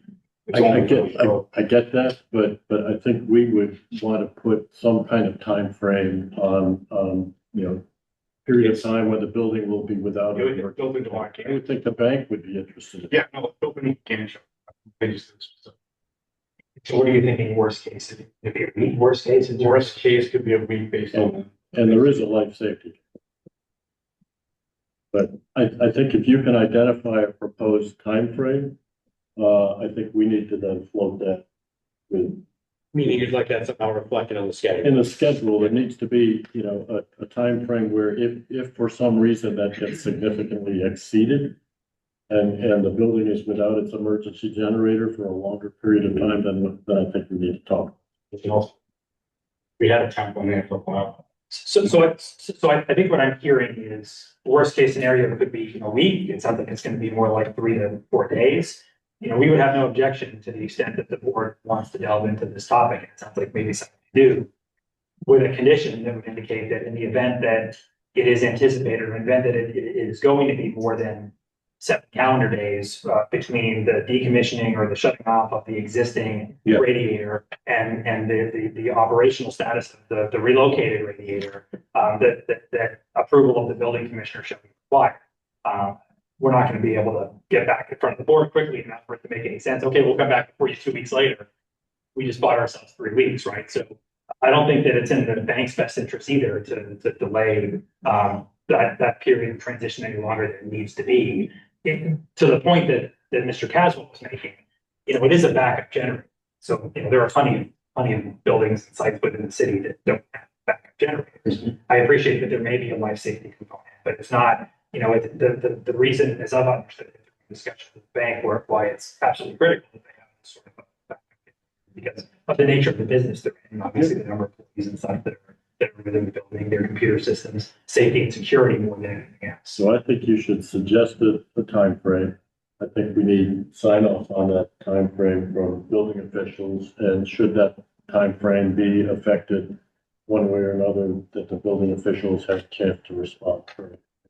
And if you want to say it's 7 days, that's fine with me, whatever you want to propose. But I think we need that built into the schedule. But I'll get 3 nods at 7 days if it needs. I have a couple of comments. First, I do appreciate the letter that was sent by WSP. I understand what you were trying to say the other day about the physical structure and the fact that it was designed for this. And if you stretch it out, you have all kinds of other issues with the structure. But I think it was important to do that because we can't just have someone come and say we can't, right? So we have a record that we keep and that's in the record, and I appreciate that. I'm not sure I follow the analysis of the cost prohibitive nature, but that's not really our business. So I appreciate it, and it's for all of us to, to have it. So if someone comes and asks me why, I can say honestly what was evaluated by a professional, and that was the determination. As far as an emergency generator, it's actually the only requirement is you can't occupy the building if it's an emergency generator. It can be off for a week, but if you don't have another option, bring in a temp portable or whatever it is, everyone just has to get up, and that's not. I understood it was an optional standby. It doesn't have life safety components. Say again? It's not for life safety. Yeah. So in that case, they just don't have it. It's for the main computer systems. They don't want to go down. Yeah. So again, that would be a case where, say it was an emergency standby. As an owner, you're just obligated to do what you're supposed to do under the fire protection code. As far as the temporary occupancy permit, Rick, I was trying to follow your question. Was it that it didn't make sense, or? I guess I was just thinking feasibly, were we gonna kick them out of the building if they didn't make it by July 30th? Yeah. Well, I can tell you that when the Natick Mall opened, much fanfare, it was under a temporary occupancy. Right, no, so that's what I'm saying. I'm fine with the temporary occupancy permit. I'm just, the language in there about us, Yeah, I know what you're saying. kicking him out, it seemed like. Well, that's the effect. Yeah, right. That's the effect of it, right? So it's a notice, you have a standard, if you don't meet the standard, it's probably another intense discussion that would happen. I don't think it's automatic, but go ahead. So I was gonna say, hey, it's a realistic concern, and we certainly understand that.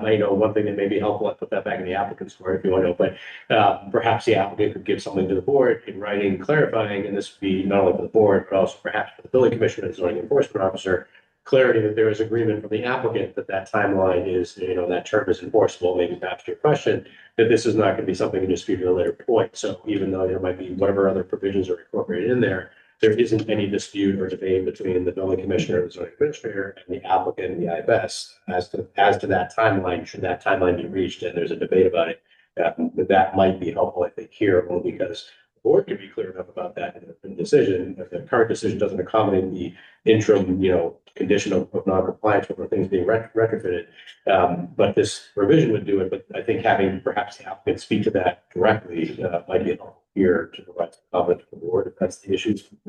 And through you, Mr. Chairman, I'm happy to do that and to go on the record and saying that, again, there was communication between my office, I think it was my partner, Lisa Mead, and Andy Ford. We went through, I don't know so much this kind of opportunity to adjust it, maybe we did, but there was some back and forth, I think, between Lisa and Andy. Yeah, I just wanted to clarify too, the original intention here was mainly to bring up this question because it was quite obvious, you're putting aside the IFS entirely, just the discussion that we've had and seen the entire course of this. We knew, of course, the bank might be looking for occupancy earlier based on the schedule as we were hearing it. So it seemed logical that both the applicant be prepared to speak obviously to what they're interested in that respect, but also that the board members be prepared so that wherever you land on this, because the zoning administrator and the building commissioner don't have that flexibility on the permit right now, given the unusual, and awkward situation, unfortunately for everybody, frankly, it's somewhat unfortunate as well for the bank, in terms of this equipment, arriving the way it is and being installed this way. If there is a desire and a willingness to, allow some latitude there for occupancy and not have months on end that the building is also just not being utilized in any good capacity, recognizing that, mistakes may have been made. It seemed to be that if board members were prepared to craft or be specific about what you wanted there, we can help to revise the language, but mainly that the framework there of what do you want to, to include or not include, what will be okay, what will be okay. If you don't want to do that, that's perfectly fine too, but it seemed reasonable in the context here to bring it up such that you could craft something if you're approving this clarify for the building commissioner, the zoning administrator, so that they're not in the unfortunate situation of, well, it's maybe months on end, you can't have an occupancy. If there's a willingness to have some flexibility there, you could codify that clearly enough for the zoning administrator and the building commissioner. I mean, just to be clear, I like the idea of the temporary occupancy. Yeah. I just don't, this language is just so convoluted that it seems to be saying much more than we need to say. Yeah, well, quite frankly, I don't frankly think we would use that as our final language. Okay. Yeah, just to be clear, frankly, my concern here was mainly that I thought it'd be beneficial for the board to discuss what terms would be reasonable. My thinking was that once the board had had a discussion about that, because, the bank has to present its side, but then the board has to decide, well, maybe it makes sense at the end of the day. It seemed to me that the board should discuss what it wants, and then the office could essentially, we're just pointing out a couple of things you might consider, really. I think the idea here is that we would craft that language more specifically and tighter, probably to, it was not intended to be the final language in any way, mainly to say, these are some things you might want to consider in this. We're happy to craft something, but we also didn't want to craft something that's totally off course. So, it might be better for you to inform, for us, when you think of parameters, we can then draft something accordingly. That seemed to be, I think, more what we were thinking than just working with that. It was more about what timelines seem reasonable, what kind of check-ins seem, reasonable, that sort of thing. But I guess my observation would be that if the building's inhabitable, there's no risk to humans, it's aesthetics. Yeah. So I think that's a good vehicle, and I'm agreeing with you in that it can be pretty clean. We talked about, we'll have a set of plans that'll say this is what's gonna happen.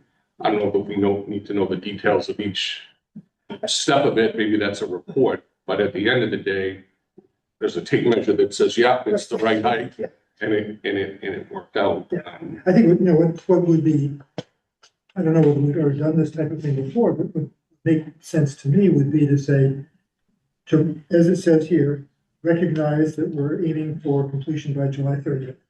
And maybe if there's an issue that comes up that prevents that from happening, maybe, having a report to us that says, here's what's going on, and, do we need to do anything about We that? extend it. Yeah.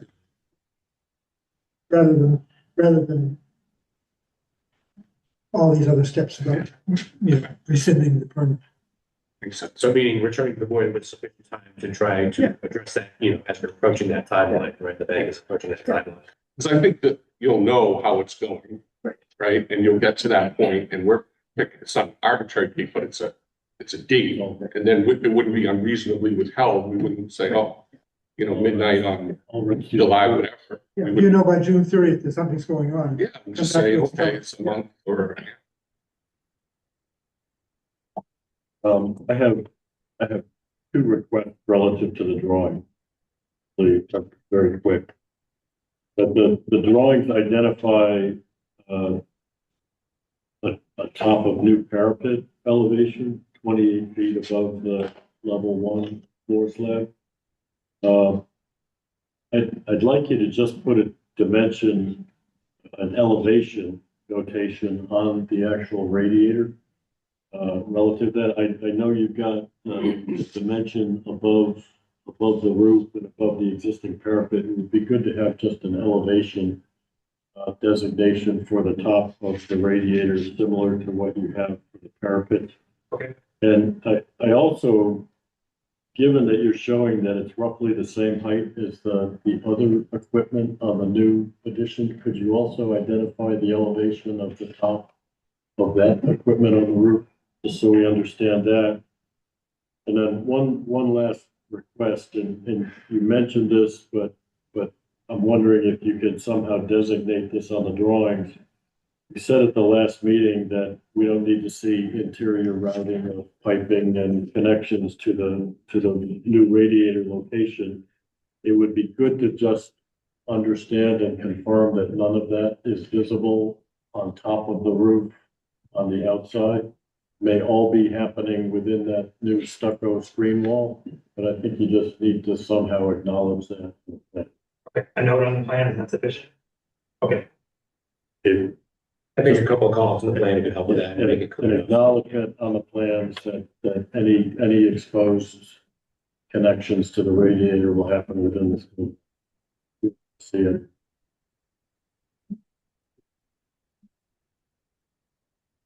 I have a very basic question, hopefully it's easy, but I think that this conceptually is the best solution last time we came, and I think the dimensions prove that. It's all dimensioned well to what it is going to be now.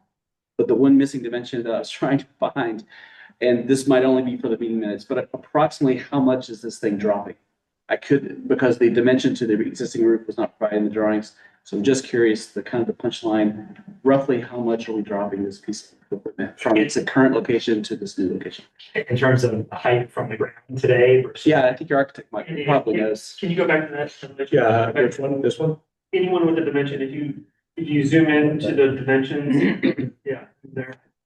So essentially, we're dropping it just about the same dimension there. You see 6'4" in 3/4. Oh, because it lines up. Okay. The parapets in the two buildings are roughly the same, and so it's just dropping that distance. So it's about 6 feet. I would say teal day, 6 feet, around. Just kind of wanted to know for the record what we were doing this all. So thank you. Here's the other question I had. You mentioned in the presentation, this is the elevation as we're, side view. What do you estimate it is from line of sight from the ground?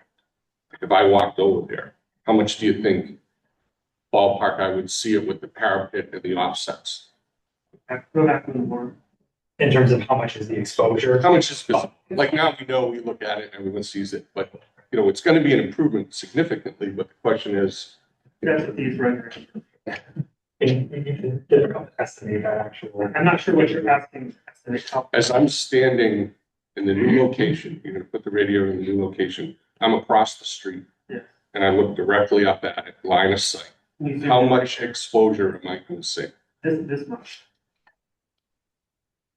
That's standing on the other side of the property. You're seeing the actual piece of equipment right where the hopping just above. I think it's a hard question to answer because it depends upon what you're getting from it. Well, with all your tools, you can span it, right? But I appreciate it. That's what I was asking.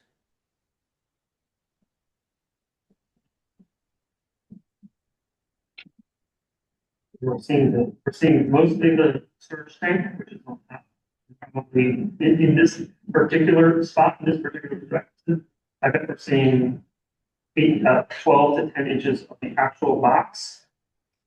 And then the storage tank, just another 10 or 12 inches on top. So on the left, are we seeing That's another piece of equipment that's on the. That's a parapet wall on the new building? And then this is the stucco enclosure? We're seeing here. And your elevations show those at the top of those walls are at the same elevation. You're talking about, that's the surround for It's setting quite a bit back. Yeah, just. It doesn't look like they're at the same elevation. Right there. Meeting right here. There is where they're coming with the. This is where it's meeting it. Okay. It's a right angle. So return. That trio. Yeah. Okay. Any other questions before we open it up to the public? The only other question is the access to the parapet. Is there a door, or do you just jump over with a Door access. Well, so you can get in. Then Shuffle. there'll be a door access into the enclosure. It's in the drawings. It's on the far garden side where we're trying to make sure you don't see. And the door would be finished similarly to the screen. Say that again. Can you go to the roof plan, please? Far bottom left here, we're showing an access door into the screen. Oh, there it is. And we're pushing it as far back onto Garden Street as possible to not be seen from Prospect or Straits. See, it would be finished the same, but you're still going to see a frame. Yep. Of something. And your screen wall is lifted. About 18 inches, 24 inches off. It's lifted off the roof, so you've got drainage underneath. Yeah, we're not affecting drainage. I'll be. Okay, any other questions? I'd like to open it up to public comment if there are any. In favor? You have. Any comment? We will close public comment. Take it back and talk about next step. I think there are a couple of loose ends to address that we talked about in the drawings. We need to talk about a document that constitutes the acceptance of this. Yeah, it sounds like this, we're gonna have to craft something, I think, between now and another meeting, because I don't think it's something that can be developed on the fly based on we. I think taking, unless there's further input from the board, which could be helpful depending on where, if there's some further thoughts, we can work to craft something, for prior to the next meeting, I think. We'd like to check with the chair, of course, on that, but just to draft something for the board's consideration for the next meeting, it's a bit more specific to the comment that Rick made. If you have any other further thoughts about what makes sense here, that'll make it much cleaner and helpful for us for, crafting something, but to be as specific as possible as we can based on the discussion tonight about the timeline, the commitments and so forth. Coming back, as I understand it, coming back to the board if there's a need as you're approaching that deadline, as opposed to, an extension from the zoning administrator, it'd be coming back to the board and asking to clarify if there's a delay or an issue coming up in advance of that, such that the board could, extend if need be or address it in some way after hearing from the bank that they run into an issue. I guess that's my understanding of where we were tracking your discussion earlier. Was a statement. Kind of work on meantime. Yeah, that's it. So the comment was, and it's going to be my comment as well. We were hopeful to leave with a vote tonight, and I appreciate that there are a few loose ends in terms of the final plan. We can make those plan adjustments. Certainly, there's going to be conditions of approval. The issue is if we're back here in 2 weeks, and we'll be back here in 2 weeks, and it's not until then that we receive a vote, take that time frame we provided and move up everything 2 more weeks, right? Because I don't think that the bank is going to be inclined to incur this significant cost of ordering the curb without having a decision that's been issued. If I could, to the extent it's helpful for the board, I guess. We sometimes have this debate about how specific we need to be with the verbiage when we leave the board meeting and so forth versus, I realize there's always the pros and cons and that sort of thing. I'm not as concerned about the precise verbiage. I think we can work that out, work with the chair for a decision. I do think it's important that the salient thresholds or parameters for that are clear tonight. So if the board is inclined to issue a decision and clarify what it wants, I'm not as worried that that can't be memorialized in the decision that is decided by the board chair. But I do think, what in there in your, what you're asking us. So I think that we've been pretty clear about what we hope to get out in terms of some of the things that Bob has itemized. And in the past, we have, not the recent past, but several years ago, we had a practice of voting and then coming back to the board for approval of the decision. Yeah. And I think that's what we could do. We could actually take a vote to approve, take a vote tonight, and leave the actual approval of the wording of the decision to our next meeting. I would say yes and no, only just in that procedurally, technically, you're not, I guess I would say characterizing wise, you're not necessarily approving anything because it's the approval itself is going to be conditional. So to me, it sounds more like in essence, you're really still holding off that approval to the next meeting because the conditions are actually salient to and important to the approval you're granting. So I don't know if we could say that that's an approval and then an approval of the written conditions. It's more, it's sort of a verbal preemptive sort of explanation of what the written decision will be. It seems like most of what we want is clarification on the plans of dimension. That's I think so. Clarifying documents. I feel like we can narrow this down quickly. Yeah. And then just do the vote tonight. I think we can come up with a solution this evening and then just a little bit of language is necessary from what I'm hearing. And relative to the temporary occupancy, right? I mean, ultimately, there's an amendment to the original agreement. Right. That's the document that we're talking about. The solution that is being proposed, I think we all understand now, we understand the details, we ask for a couple more dimensions, but in concept, the solution that's being proposed is what we have been talking about. Right. what if it were, I don't want to leave something, I don't want to light something. I don't want to be. That's risky. So I think that if we, maybe what we could do is we could vote to approve and leave it up to the chair and the planning director to write the final language of and the language will include required submission of plans. It isn't changing what we're approving. It's just changing the documentation. Based on the parameters discussed tonight, it would include the timeframe component. It would require the submission of subsequent plans that show those dimensions prior to the building work being done, right? This, that's part of that. And then if there's anything else. Yeah. Because they're going to be going ahead, assuming that there's no appeals or anything like that. So, they're taking a very small leap.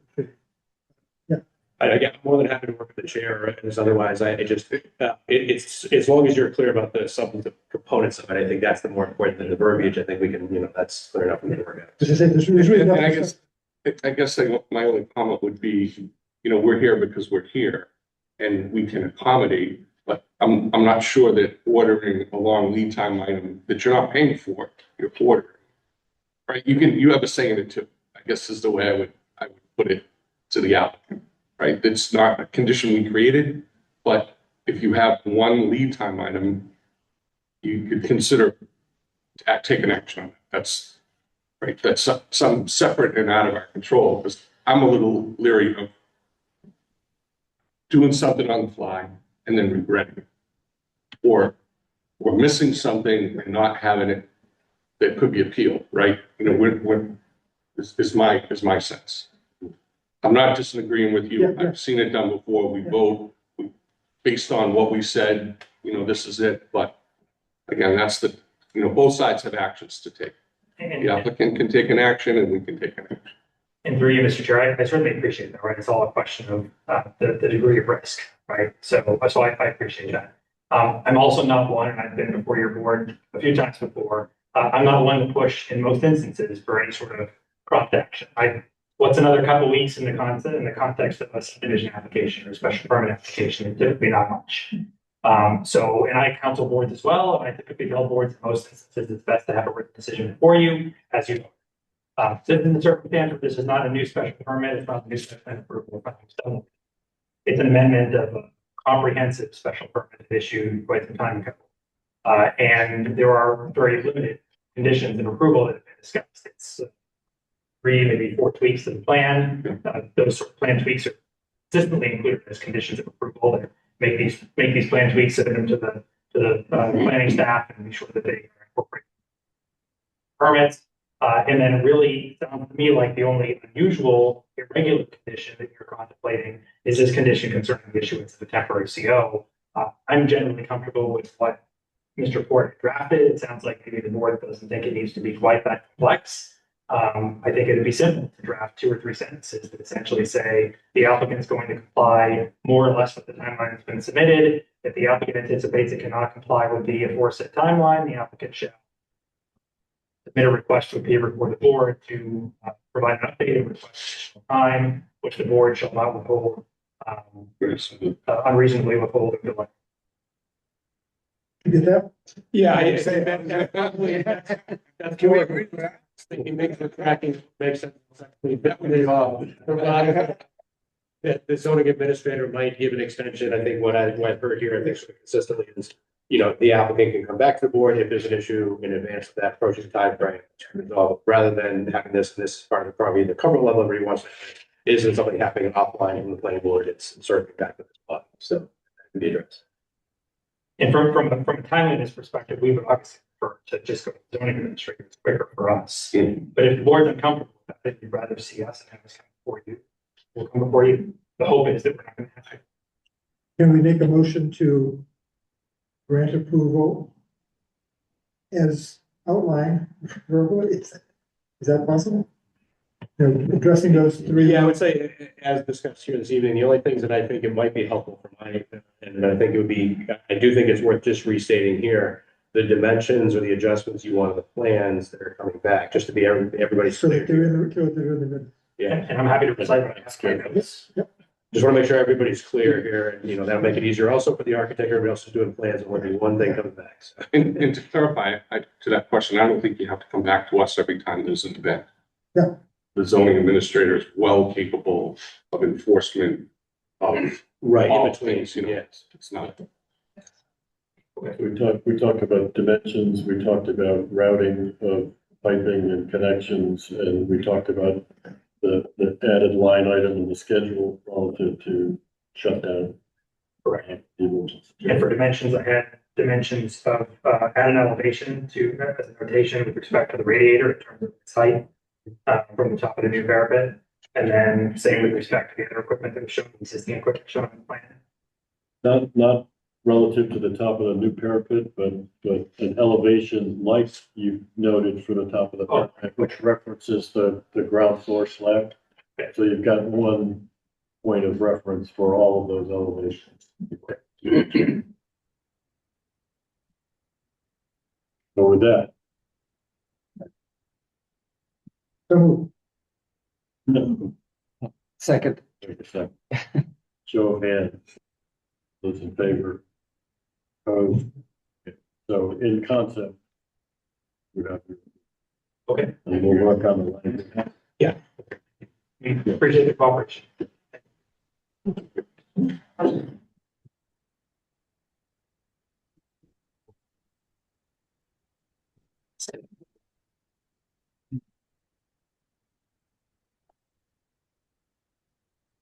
Thank you. That was an example. It was like we could look at it. is there, I mean, I get it to some degree, we have to know. Yeah. It's big, yeah. So I'm. You think that you It's just. You keep hearing the same thing. In this case, I feel a little less obligated. If you were you saw the video. or maybe not, We maybe. have to do this. You know, some other guys. Okay, Yeah. let's move on to general business. We've got a couple of items. One is Perry Way release of covenant, which just came up. We just say what would check. Yeah. Yeah. Sorry, folks, this is, the chair and I, we had to add something to the agenda here that was, it's a long story, but it wasn't able to be captured here earlier because of, snafu. At any rate, this is really a housekeeping item, but, this happens periodically when folks are doing closings on properties. They sometimes find conditions or things that weren't closed off for whatever reason by prior parties. In this particular instance, what I'm just, sorry, let me just make sure. Watching and I was gonna say, there was an attendee. Yeah, we do have an attendee. So the street we're talking about is Perry Way. And so off of Low Street, this is an older subdivision roadway in the business park, right? It goes all the way down in there, and technically, actually, at the end of the street is our Department of Public Services facility right here. At any rate, the requests that come in, this happens not infrequently. Someone finds, a closing attorney might find that there's an old covenant or restriction or something like that, a Conservation Commission order of conditions that wasn't released. And it was discovered here that for whatever reason, it's not obvious to us in the file whether there's be any reason for holding up the release now. But some lots were released from the roadway construction, making this all adequate, and some were not. It's not clear looking through the records, is any rationale for withholding anything different now. It's something probably housekeeping that should have been taken care of previously, but it does happen. Not like I said, not infrequently on older subdivisions. So here, what the office is recommending, and this was brought up by the attorneys work for the property owners. The quick summary, this is actually the older subdivision plan we had for the lots. Very basic plan. What time period are we talking about here? This was 90, was it 80 or 90? 88 was the last release. 87. It's during the Adams administration. At any rate, and I apologize again, we just didn't, this is one of those things where what happens is folks are trying to light up the transactions and there's really no good case in this instance. I think the process up here for something minor like this, but in essence, we couldn't foresee this being in the agenda. It sometimes happens. The idea being, all you're doing is to do something you did previously. This is just an updated certificate. It's supplementing one that was previously issued by the board, which I can show as well, where the board released other lots on the roadway from this covenant, but didn't release, this sub lots in particular these folks own. So clearly, that subdivision roadway has been complete for a long time. The Department of Public Services is dealing with the maintenance of the roadway. They have specifically different streets. So anyway, to make it easier for everybody down the road, what I've suggested here, if the board votes to approve the release of lots and to authorize the chair to sign, this certificate can be taken to the registry of deeds, and we've listed off every lot on the roadway. So there isn't any ambiguity going forward for anybody. It wouldn't be just the folks who are asking for this, lot right here. We want to make sure there's no ambiguity. So I just listed off every lot that was created on that subdivision off of the roadway. None of them are held that there's a question about the completion of the roadway. This roadway obviously goes back to quite a while. Unless you have any questions, to me, this is more of a housekeeping thing, closing records, allowing folks to do another transaction, real estate that doesn't need to be held up, in my opinion. So didn't seem logical to postpone this. I have to tell you, we encountered this numerous times with real estate closings, and I always thought, should there be some sort of statute of limitations here? Can we enforce this as a local planning board? Like after 10 years, shame on the city for not going around and checking these things versus us having to come back, so many times. And sometimes it was very expensive to get a surveyor to do something. The order conditions for conservation, it comes up, I would say, even more frequently. The worst. Yeah. I know that's a different department. And I've seen both sides of it. I mean, frankly, the wetlands permitting process is extremely unnecessarily complicated. The bureaucracy and the paperwork involved, the way that it's done. Unfortunately, it's done both with a regional filing and a local filing, and it's all sort of. I think it's backwards. It's a little bit, but at any rate, that happens a lot with the order conditions. I can't, unfortunately, there's no good answer to that one because I haven't seen, depending on continuity of time or in communities, decades, whoever was here, who was enforcing it, how many staff people there to follow up on all the conditions of approval. I can't speak to all that. I can only talk, when I'm here or when I'm here, but. I like the idea though, just wiping out all the lots. Yeah, again, unless there's some unique reason, it wasn't obvious to me looking through the record why only those lots, and whether it was a scrivener's error or missing, so I don't know, but it wasn't like it was something obvious there saying, there's a reason we held off on these lots. Was it all but a couple, or was it half, or? Yeah, I mean, it's not clear to me why these, there's actually, it's only like 3 of these number of lots that are actually affected here. Okay, so it's a small number or omitted actually. Yeah, again, I just didn't want there to be ambiguity by listing them off. Even this is actually reiterating some of the lots that were released previously, but I didn't want there to be any ambiguity on this one. But for some reason, everything, looking at that 1988 release, everything above 11 wasn't complete. So 12, 13, 14, 15, 16, 17. Just stopped it. It just stopped it. Yeah. So why almost? I mean, did they build the road to the extent that, was it supposed to go further and they didn't? No, I mean, it's basically ostensibly the same, but it's not any. Because there aren't 18 lots on the street. No, it's a weird sort of combination. Like if you look at the old plan, there's like down at the end there that, the lots are combined here for the use of the development. And there's this is a drainage easement, on the lots that we're seeing, so it's not actually a separate lot. So probably what happened is 7 and 8 got merged. Yeah. 7. Yeah. And 8 was never. Okay, Yeah.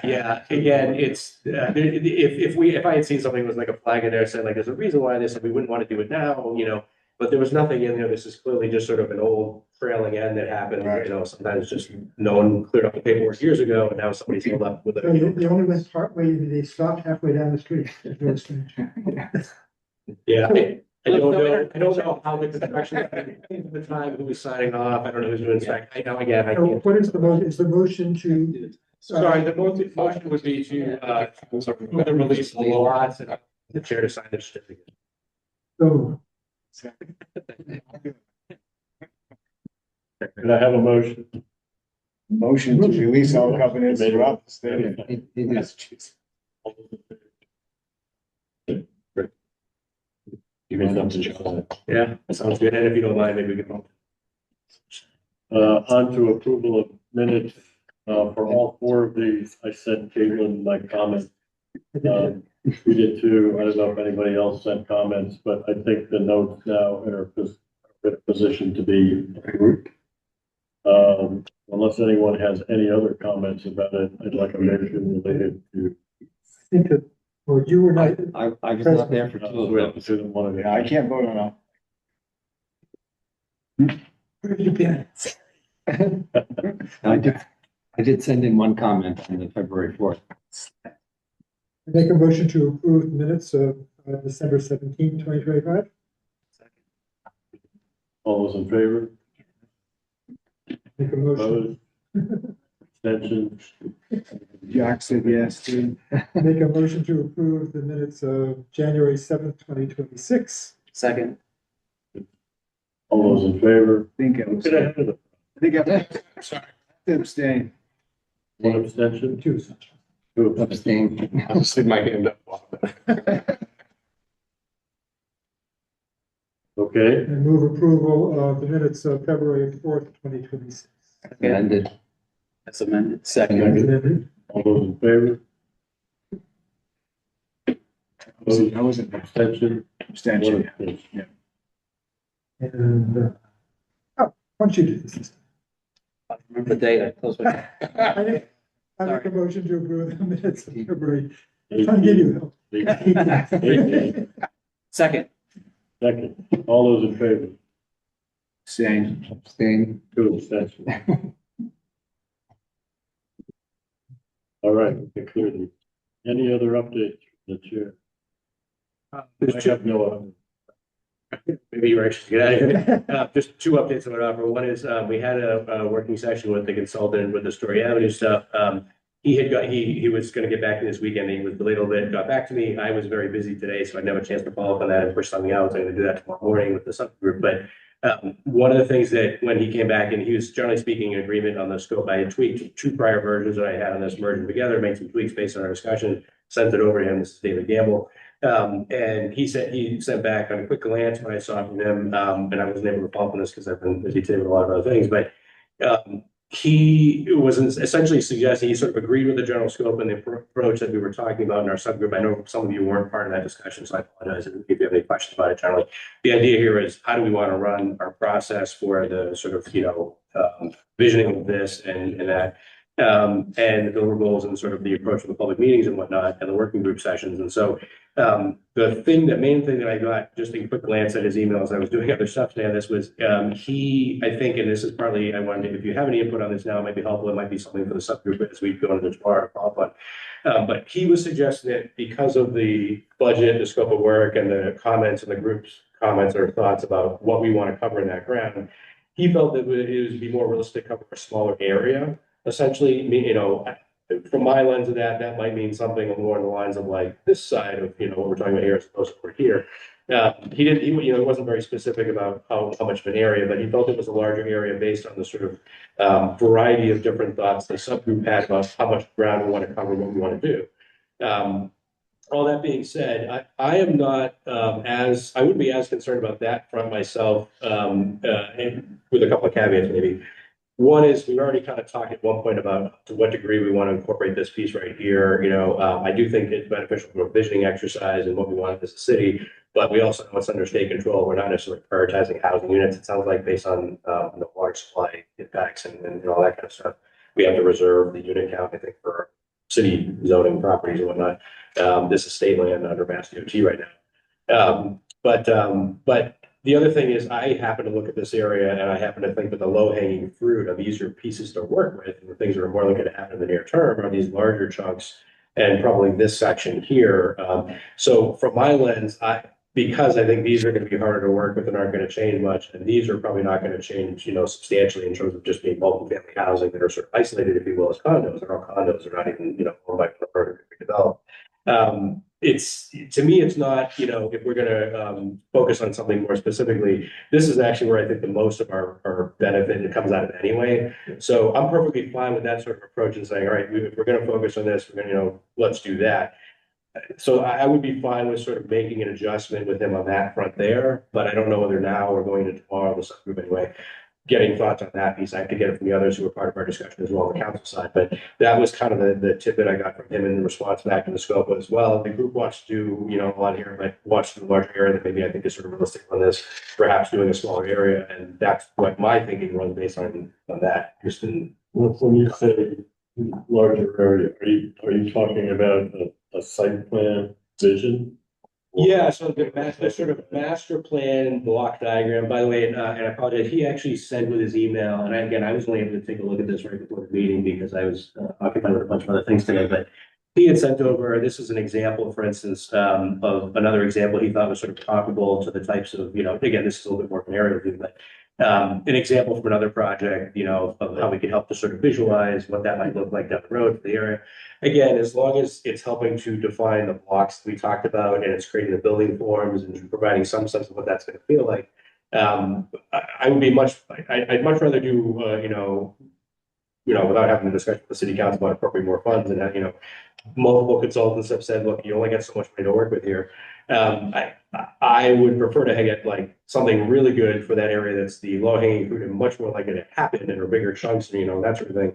In the Port Plaza and the Market Basket and the Low Street area that Mingo is looking at, where that stuff is more likely to happen in a couple of decades, and make meaningful chunk of changes. I don't think that means we don't look at the other areas, but it might mean that the consultant's spending a little bit less time and focus on those pieces of it. To me, there's two types of documentation that would come out of this. One is a zoning map, right? Which is very simple and Right. could cover all of that area that you're talking. Agreed. Because it's just a land use. Agreed. And some of that would be informed in some ways more by us than. So if that's one thing, and the zoning language relates to all of that, the vision itself could be much more Just smaller. greater in terms of the core project. That's what I was thinking here, to sort of balance out the, concerns here, again, I don't think when I went for the grant originally, I don't think we could go higher than 50,000. So it wasn't like, again, I would love to have $100,000, to do a bigger project, but we weren't. You could apply this year or 2 years from now for another 50. Exactly. And then something, Yeah, exactly. I mean, we go after grants whenever we can. Yeah. Something that seems within reason, it's gonna help us, And I think in this case, we could have asked for more, so, but at any rate, that's kind of what, his suggestion was we pick a smaller area. I happen to think that the priority is probably for us is putting the bigger bang for our buck is probably over here. And these pieces are, quite frankly, I think from a real estate perspective, are gonna be hard to really get to be reconfigured for a number of reasons, including, gas station off of I-95, that's not gonna, so I'm not as concerned about that piece of it and sort of saying, all right, for now, our master plan is sort of incorporating some of that and maybe tweaking it as we're going a little bit. But for the most part, what he's working on with us is the block network in here, the buildings and massing and how that's going to look like, as opposed to trying to reconfigure everything that's in here into one, massing all these smaller lots together, assuming someone's going to redevelop that. He's basically saying that's something that's spreading some of the work here, a little bit too thin for us to do, and I frankly don't think it's going to stand out quite as easily. I just have one thought. It's probably more of a political comment than a legal or planning comment, but doing this area gives you the cover that there's a lot of landowners in there. It's a big area. You can create a vision. Yes, it'll take decades to happen. If you pare down the smaller area, which I agree is the area we all think the most potential is, there's no disagreement there. Yeah. But you're now living in an area where there's one landowner that probably controls 75 to 80% of it. So it's like a different kind of political conversation than the bigger areas. So I just think that needs to be thought about. Yeah, I think it's a great point. Actually, maybe I could clarify what I'm thinking here, and I think it might go to something Bob said. I don't think we necessarily walk away from our visioning and rezoning of the area, but perhaps it's really what we're saying here is the consultant is only helping us with the sort of visualization tools to illustrate better that block of this area. That's why it's more political, because the perception is going to be you're just rezoning Port Plaza. Right. Well, and I think at least I would say that is we're focusing on what's going to be most likely to be beneficial to us. And there's no disagreement on that. It's just that that's why I say it's a complicated political question that I'm not qualified to even to answer, but I think it's complicated. Yeah. I think there's a middle ground, which is that we look at both sides of Low Street. Because there are things happening that could happen on both sides of Low Street. So you think about corridor. One parcel. And I'm thinking also about the Story Avenue. We need to think about how to make Story Avenue more walkable, bikeable, whatever. But one half of it is cemeteries. So, Don't forget. So that's some more savvy politician there. So that's the proof, right? So we're looking around. Everybody know. Yeah. So looking around the perimeter, in addition to that massive thing. Yeah. There you go. There's You just a- thread the needle. Another thing, just, I worked on a project after the visioning had happened. And it was just one large shopping center that had been done, and had been done in cooperation with the shopping center owner. This is Durham. Durham, yeah. And That's what came to my mind. yeah, and so the residents really bought into that vision. Yeah. But the ultimate developer didn't. Do you, in your thinking here, was Market Basket included or not included? You were saying focus on this area as opposed to? No, I'm thinking about that block, the super block. Okay. It goes from Low Street to Market Basket. Okay.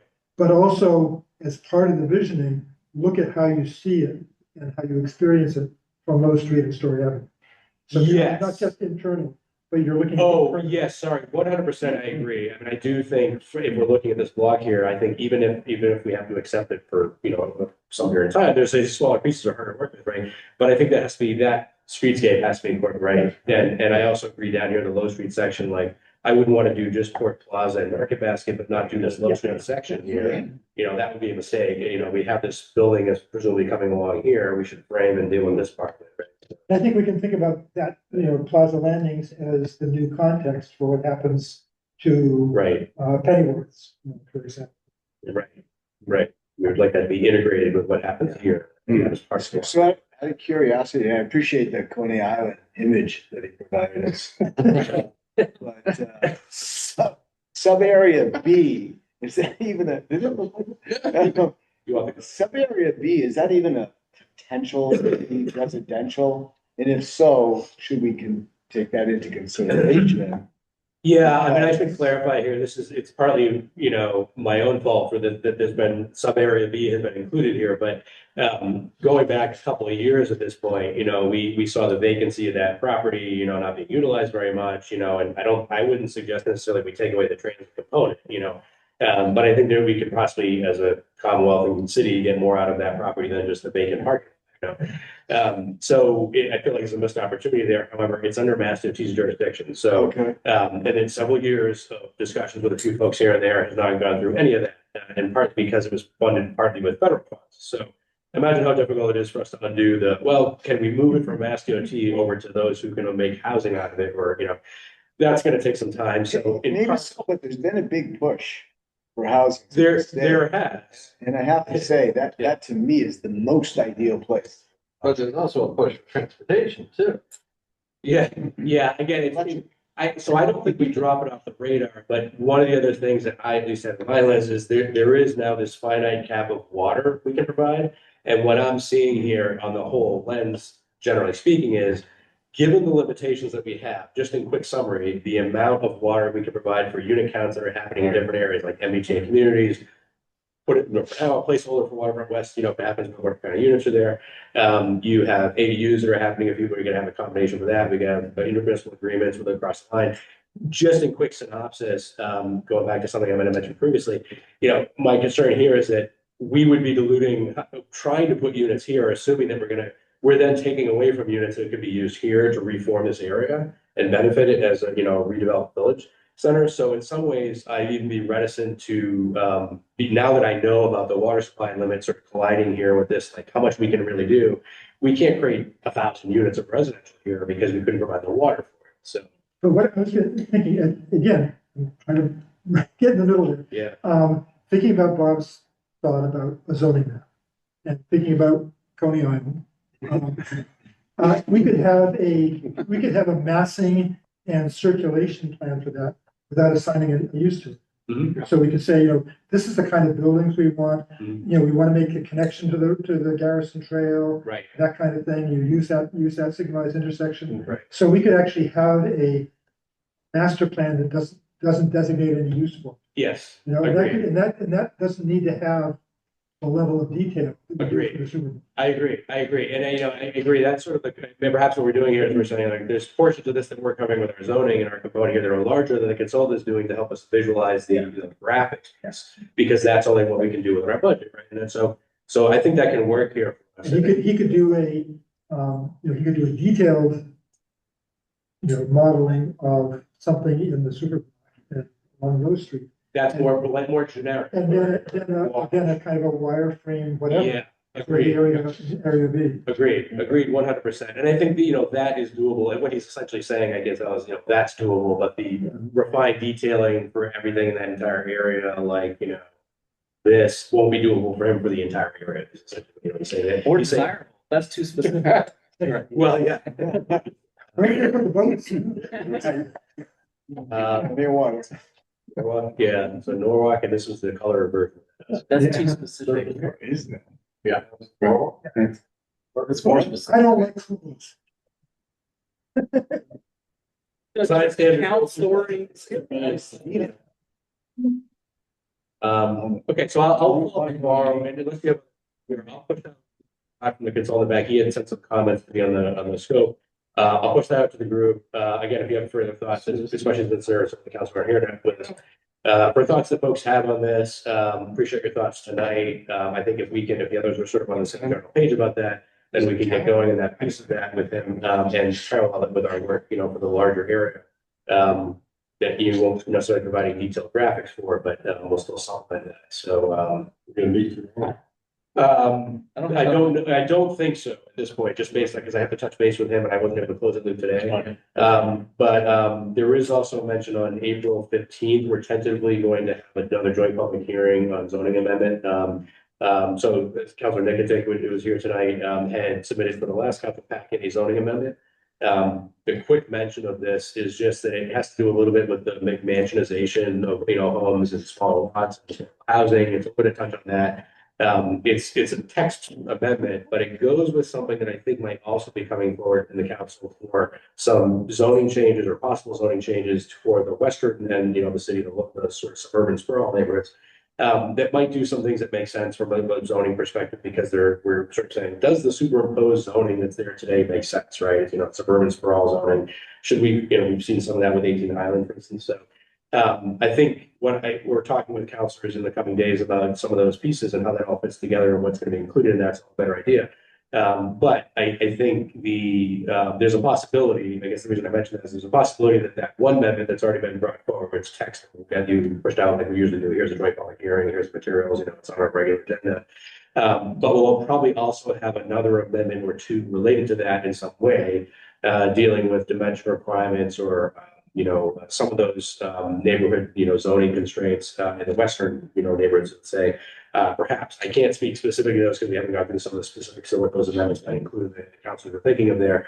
But it definitely seems like it's in the same sort of realm of how do we change the zoning to create better, more consistent neighborhoods in terms of the character of them, and but also try to preserve affordable housing and smaller units where possible, as opposed to everything becoming a larger unit. So that's all I can sort of offer at this point until I get a little more detail. But I think on the April 15th meeting, we'll probably have a couple of amendments. At least one will certainly, it sounds like maybe a couple more dealing with some of that stuff. So if you're thinking about what the zoning says for the R1 lots, R2 lots, and what you think makes sense or doesn't. I saw a couple of years back, there's twice that we approached with the city council chamber, the subject of right sizing lots or, changing the dimensional requirements, front setback not being absurdly set back in the street, but bringing up maybe more traditionally. Things like that. We were met with some opposition of the council chamber, but we also heard it another time when we were doing our master plan update. Essentially from, folks in the country, I think it was more sort of public comment I was hearing, but we weren't getting support for essentially the council chamber. And we weren't getting any sponsorship for changes that would have done that, but we now have some interest. And it's good for us to look at that again, one way or the other, regardless of where you all land.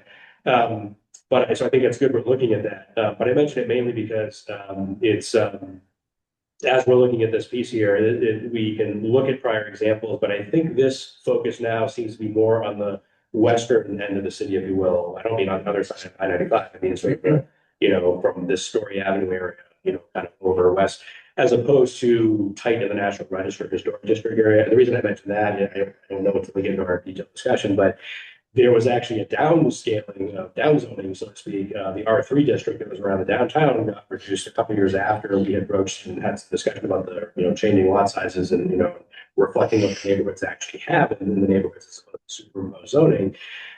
Subsequent or shortly thereafter, there was an amendment that reduced the allowances in zoning in that denser area of the city. So at the time, to sort of contrast, there was a sensitivity to having greater density in units and build out and happening in the, historic areas of the city. Maybe the meter, there's some folks saying, well, maybe we're being too tight about regulations in one area or another. and it may be a different type of thinking now, but also potentially in a slightly different area. So it may not run into the same sort of conflict, depending on what pieces we're talking about.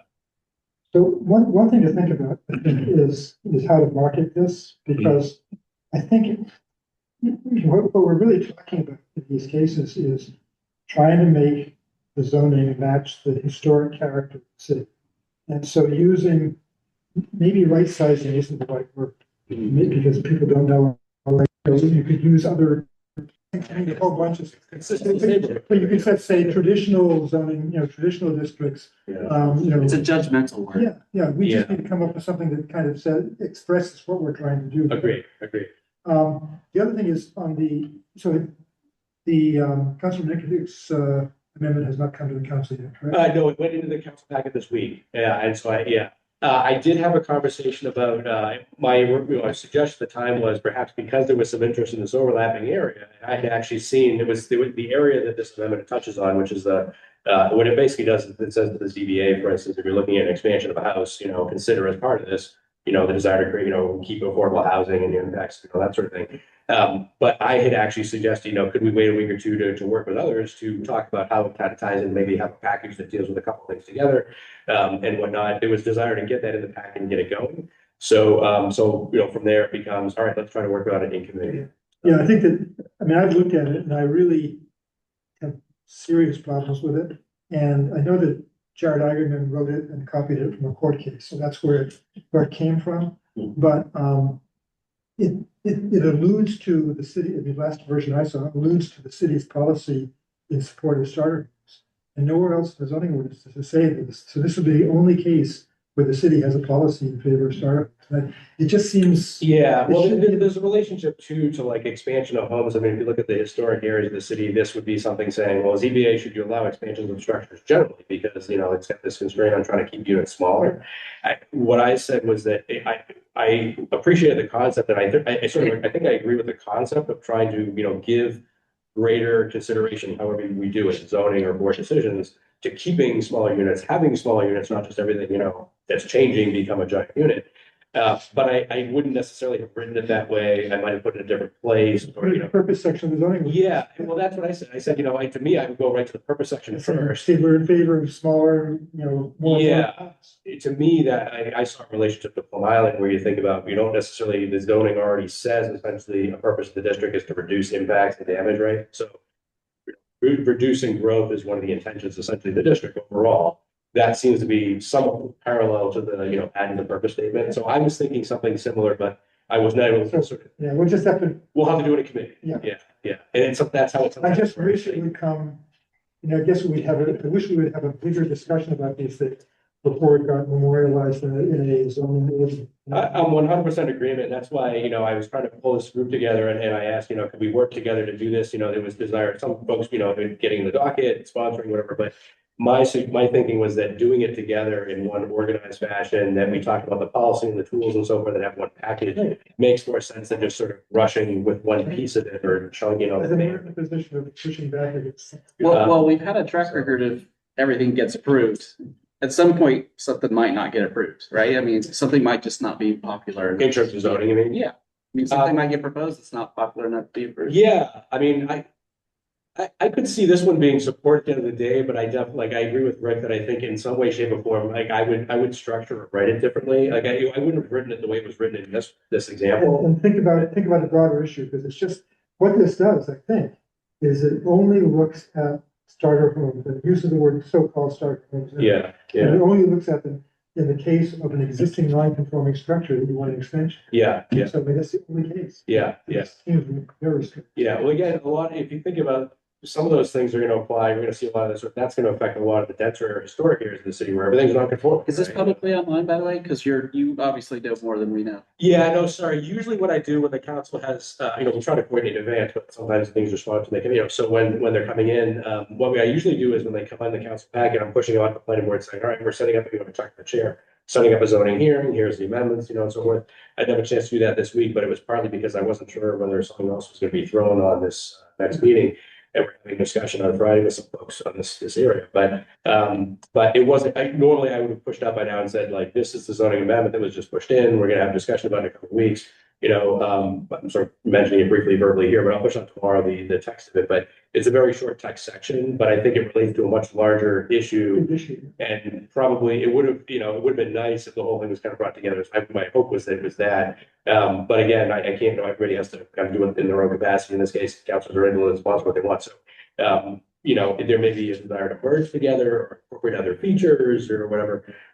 Maybe the new pieces that might be coming in, that can be advertised for the second hearing date on April 15th could be merged together somehow to work. You'll be able to write the advertisement broadly so that if we decide we want to move it into the purpose section. Well, and that was part of the concern I had here was like, I think this advertisement needs to be written a little bit more broadly than the non-conformance section, because the best way of getting to what's in this amendment may actually include other sections of the zoning ordinance. So I think that's what I was kind of thinking was, Can you circulate this? Or I've just been looking online. Yeah, it's essentially buried. It sounds like this is a major policy.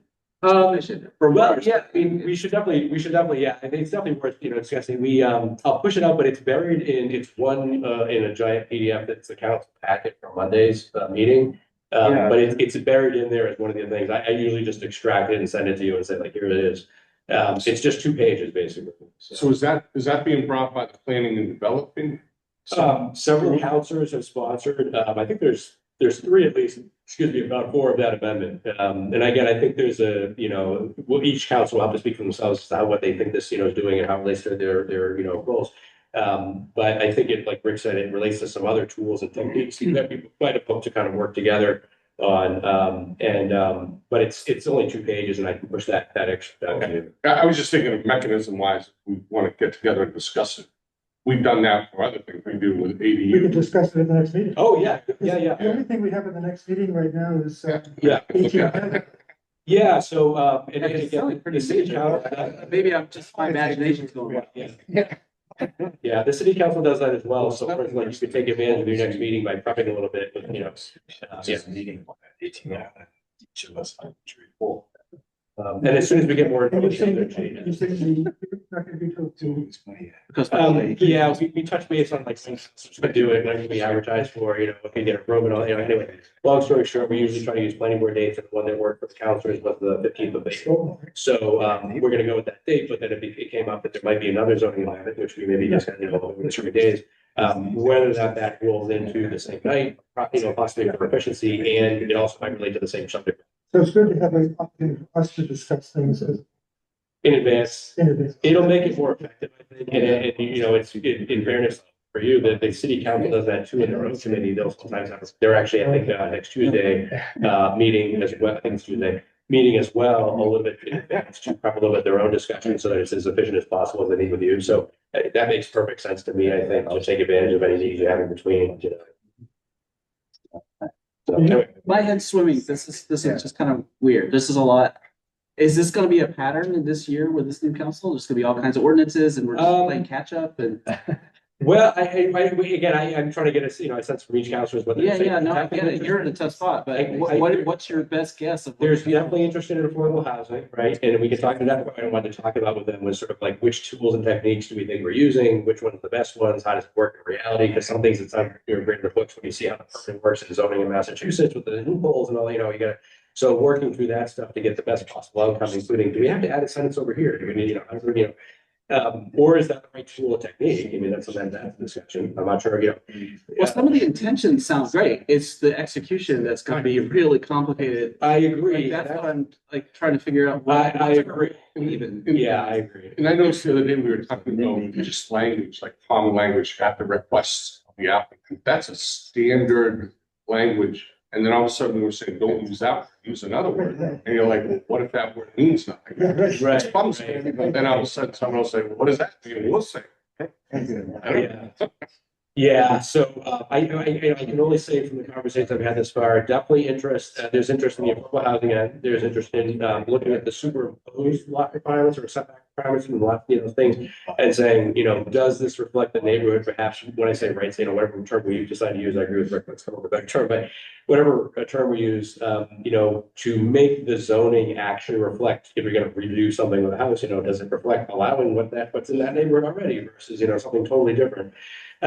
But the goals and objectives and whether or not these things sort of intersect with each other and overlap or are the right tool to use, I feel like that warrants a little bit more discussion. Because sometimes having only a superficial understanding of one area of zoning or the techniques and tools can result in something that's piecemeal or doesn't do as good of a job or unintended consequences. Unintended consequences. Yeah. So I was hoping that in one way, shape, or form, as we go forward, as we're getting ideas from them of what they want to do, we can intersect that with what we all think as planners make sense and come up with, at the end of the day, the best possible thing for the city with everybody's thoughts in mind. There was a wave of these kinds of about 20 years ago when I heard some of them got executed well and some didn't. And what I'm hearing now is that like multiplied times 10 all of a sudden, which is great. The interest is fantastic. It's phenomenal. It's just a lot. It's just a lot. It does fluctuate, and it's hard for me as a planner. I mean, this is you probably I know. Part of what we try to do comprehensive planning, right? We think long term, right? But a lot of sometimes what we have to deal with is just we try to make sure things aren't done, haphazardly or individually, right? Sort of comprehensive, but unfortunately, that's not how everything works. And, the waves of interest that I've seen in the west end of the city or even the city as a whole have fluctuated with the composition of the council, right? And which folks are, what timely issues are happening, and sometimes that drives things in ways that aren't comprehensive per se, but they're sort of like that becomes the thing of it. And so my question is, I'm just one person, so but I'm very excited about some of these things. So I want to make sure that I'm prepared to help. Yeah. When there's a way to help. Yeah. And so, like for this courts and lanes thing to happen, I've never seen ordinance go that fast. It's actually pretty cool. Yeah. And actually, I'd like to see. It doesn't always go that fast. No. But if it could be done well and that fast, that would be great. But we would for us to participate and be helpful, we just need to kind of see we need a little visibility to what's coming. Yeah. And we're not just being reactionary. I mean, maybe I'm just going to listen and it's just going to happen, but I would love to participate. And so if I can be a little proactive, that would be awesome. One thing that we could perhaps ask, and we have to talk about like how do we do it mechanically, is it the entire council we're discussing with versus the planning development committee, because those are the folks that usually meet with us. Can they just copy us on more things for a while? Since if they're going to be cranking out a lot of ideas, could they just copy us more frequently? Yeah, and I'll communicate that. I'll certainly ask it again or repeat that sort of requested theme and for everybody here. But I also think like perhaps one of the things that we could do, whether it's the chairs or members or the councilors who are coming here and doing a joint public hearing, but we could say whether they coming and meet with us or one of us with me going to the planning development committee meeting that they have when they meet and say can we talk about what the zoning and sort of make sure the dialogue is happening together in some way, even if because it's hard to get sometimes them to your meetings or you to their meetings, but if we could try to merge those or overlap those discussions a bit where if I'm going to their meetings and I'm seeing that they're talking about something, of course, I'm going to be coming back and saying, all right, planning board, we get to stress, this, if that dialogue isn't happening, we should try to, maybe if we want to come up with some situation where if it isn't just a bird the chair, one or more members could come to a planning development meeting with me as they're meeting, and we could talk about this stuff, try to get more insight, try to talk more in advance, and not have it be just, whatever things come up. That's sweet. It was great. That was that was a very productive meeting. I wish I could do that. It was a tough time. I did have to work a little early, but it was great. Yeah. So you're going to I went to the last one. Yeah, just the. When do they meet? Generally, it's they have a very strange schedule right now. They're using it every 3-week thing, so it's confusing, but it's lovely every 3 weeks. They're having a meeting for this, committee. So it's public, it's noticed, it's where. Public council notice, chambers. council chambers, they post their agendas aren't posted quite as clearly or coherently as ours, I think, but you can see, if you look on their pages, eventually look at the tabs of the number, you can see sort of what's on their agendas. They'll be discussed, I think, because, like you said, there'll be discussion of more zoning things in the council and this committee now. I think the planning development committee, regulatory changes, zoning changes, the demolition delay, actually, sorry, I should have mentioned that as well. This is non-zoning, but the demolition delay ordinance has also been proposed for a change.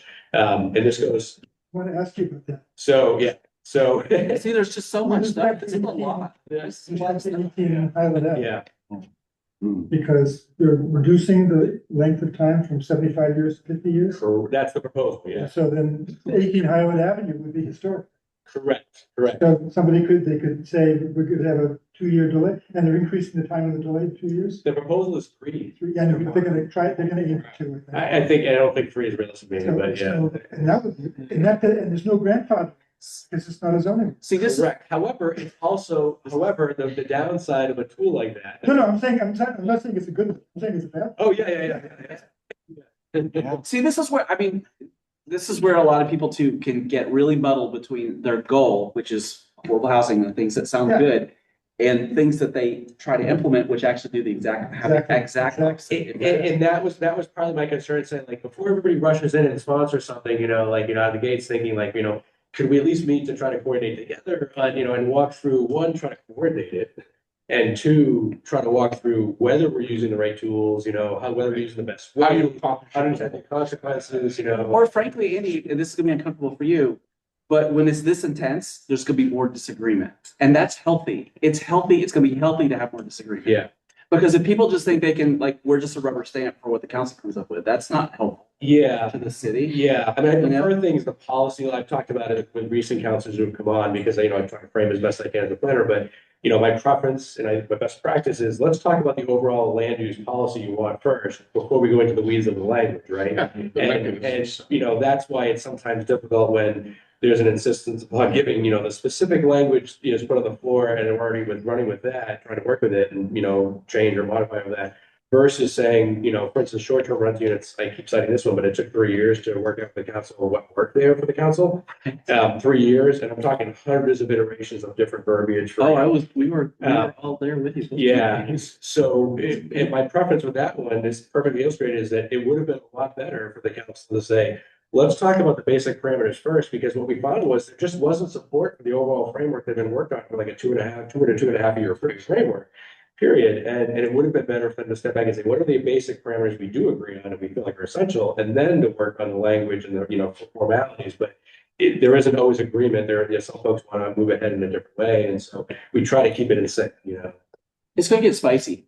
Yeah. But I think that's a good thing, actually. I love these good discussions about zoning. Figures to big, stand up and then I agree with Ricky, it's like, if it's already wet cement that you can really put your hand in, and at the time say, what are you gonna do? You're gonna play word games, but you can't step back and say, wait a minute, step back. It shouldn't go there, it should go there, and I know it's hard, I mean, believe me. Yeah, well, and that's why, Jennifer and I were talking earlier today. Jennifer's our zoning administrator. But we were talking today. She's busy. We're having discussions. She's pulling out all these examples as we're talking to her, saying like, well, if the idea is to do this thing, we'll get us talk through the examples, then what they want to do. But like, let's pull out examples of how that how that's worked before, how it works in a given situation recently. What we saw before the board. The ZBA a lot. These residential ones, single residential lots. And so walking through some of those examples and seeing how things work, we thought that'd be helpful, because having a disconnect between all the idiosyncrasies and, exemptions and streamlined processes of, single and two-family homes and whatnot, non-conformances, variances, it just seemed better for us to discuss the overall framework, the tools. Right. So it should be good, no matter what, but hopefully it'll be as organized and efficient as possible, and not using the wrong tools and not having unintended consequences, or, thrusting something forward before there's political support, or community support for it, and then finding out that we're having a, intense debate, that it's sort of like, well, is there really support for whatever the provisions are, irrespective of what those particulars are. I think it's good to me that there's interest from the council in some of these things, frankly. But I'm also hesitant to arrest it, because I want to make sure that they're the right tools, and we're, not spinning our wheels on something that isn't effective or is only piecemeal. I'd rather work comprehensively if we can, but we have to adapt to, a variety of different, inputs. So anyway, that'll be coming along the 15th, and we'll get you more information as soon as we can. I'll report to you the 2-page and then the text, but you can only glean a little bit in this piece. There'll be a case attached to it. It was in the council packet, the York case that was cited as sort of, example of, what this is sort of, around. So, don't, you want to read those, that case too, and see, what it talks about. And then we can talk about the policy, larger policy stuff will probably be a good point of discussion. Are P and D on YouTube? Or no? They don't report it? Do they not report it? The council records their meetings and the planning development They committee. do. records theirs, That's on YouTube? yeah. Or me? The council meetings, No, the planning development. planning development, they record theirs, they should be doing it with Zoom as well. So, Oh, they are? yeah, and so, I can't get, their audio sometimes that's actually being better than ours in the Right, council because it's chamber. better rooms. Because their room is better for it and they don't move their mics around. So the schedule's every 3 weeks, you're saying? Yeah, I look at the calendar, normally I'd say, we do ours like regularly every first and every week. They don't do it that way, they decided this council session to have like a 3-week offset thing. So it made it really hard for them to figure out what their committee dates were. So I can only tell by looking at the calendar, like when they're having committee meeting, they might want to do that, if you're looking for that. He's on two of us recorded.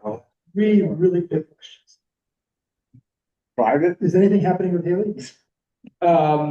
Yeah, great question. I haven't spoken to Lou in a couple of weeks on that. When I last left off, I had had a conversation where I was actually, and I'll have to circle back with Greg, our building commissioner, or Dennis, the assistant inspector, but they were picking up with him the building permit, and whether or not he was going to start going this season, essentially, and get going.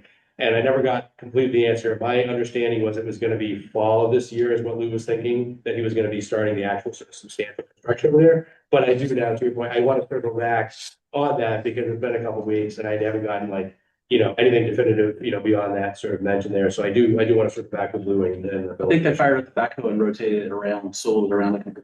The second question, have you had any bites for MBTA zoning? It's funny you say that. I'm actually surprised a little bit. Well, in some way, I should say two things in that. One is I'm surprised that no, we haven't, seen. People all around us are getting developments. There's a report out. Well, the other thing too, this is interesting to me, but the whole thing, Rob Chipetti, the ZBA, Rob he was with me today. You were there. We had a discussion about the Kmart Plaza Landing with some of the folks in the business community, and I had to comment on the fact that I think it's interesting. In our situation, we hit on the 40R district before the state came out with MBTA communities. It's like the predecessor, that basically kind of lining up, for that.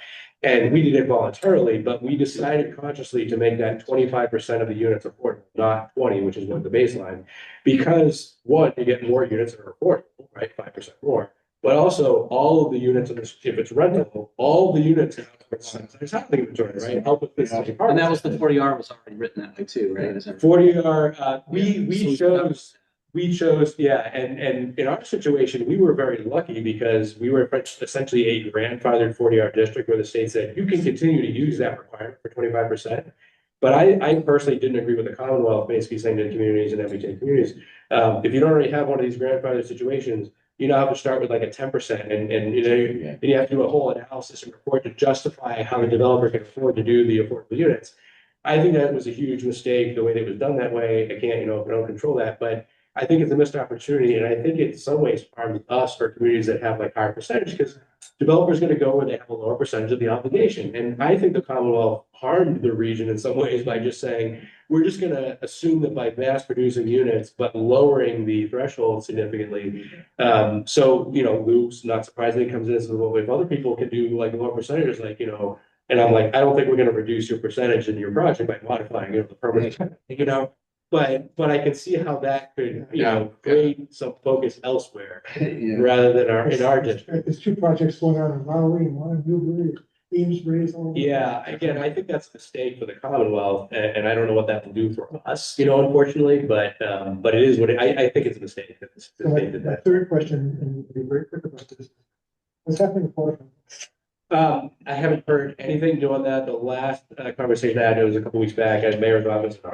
We've been busy with a lot of things, but we were going to circle back and pick up with, again, the new composition of the council, where councilors fall on some of the basic parameters. Again, we have to go back to sort of what are the basic things that folks know are important, what's going to work, from a sort of a term sheet kind of perspective, what are the basic things that people thought are important? And I think frankly, you really can't bring forward any sort of, specific zoning amendment and, until you have something there. So I'm not seeing anything new from NED just at the moment. There's not any meetings sort of set up for, at this specific time. I've been trying to, as I talk with counselors, get an idea of, what are their thoughts or concerns? Do they understand the whole context of what's been discussed previously? Do they need more background, that sort of thing. But I'm not seeing anything actively moving forward right now.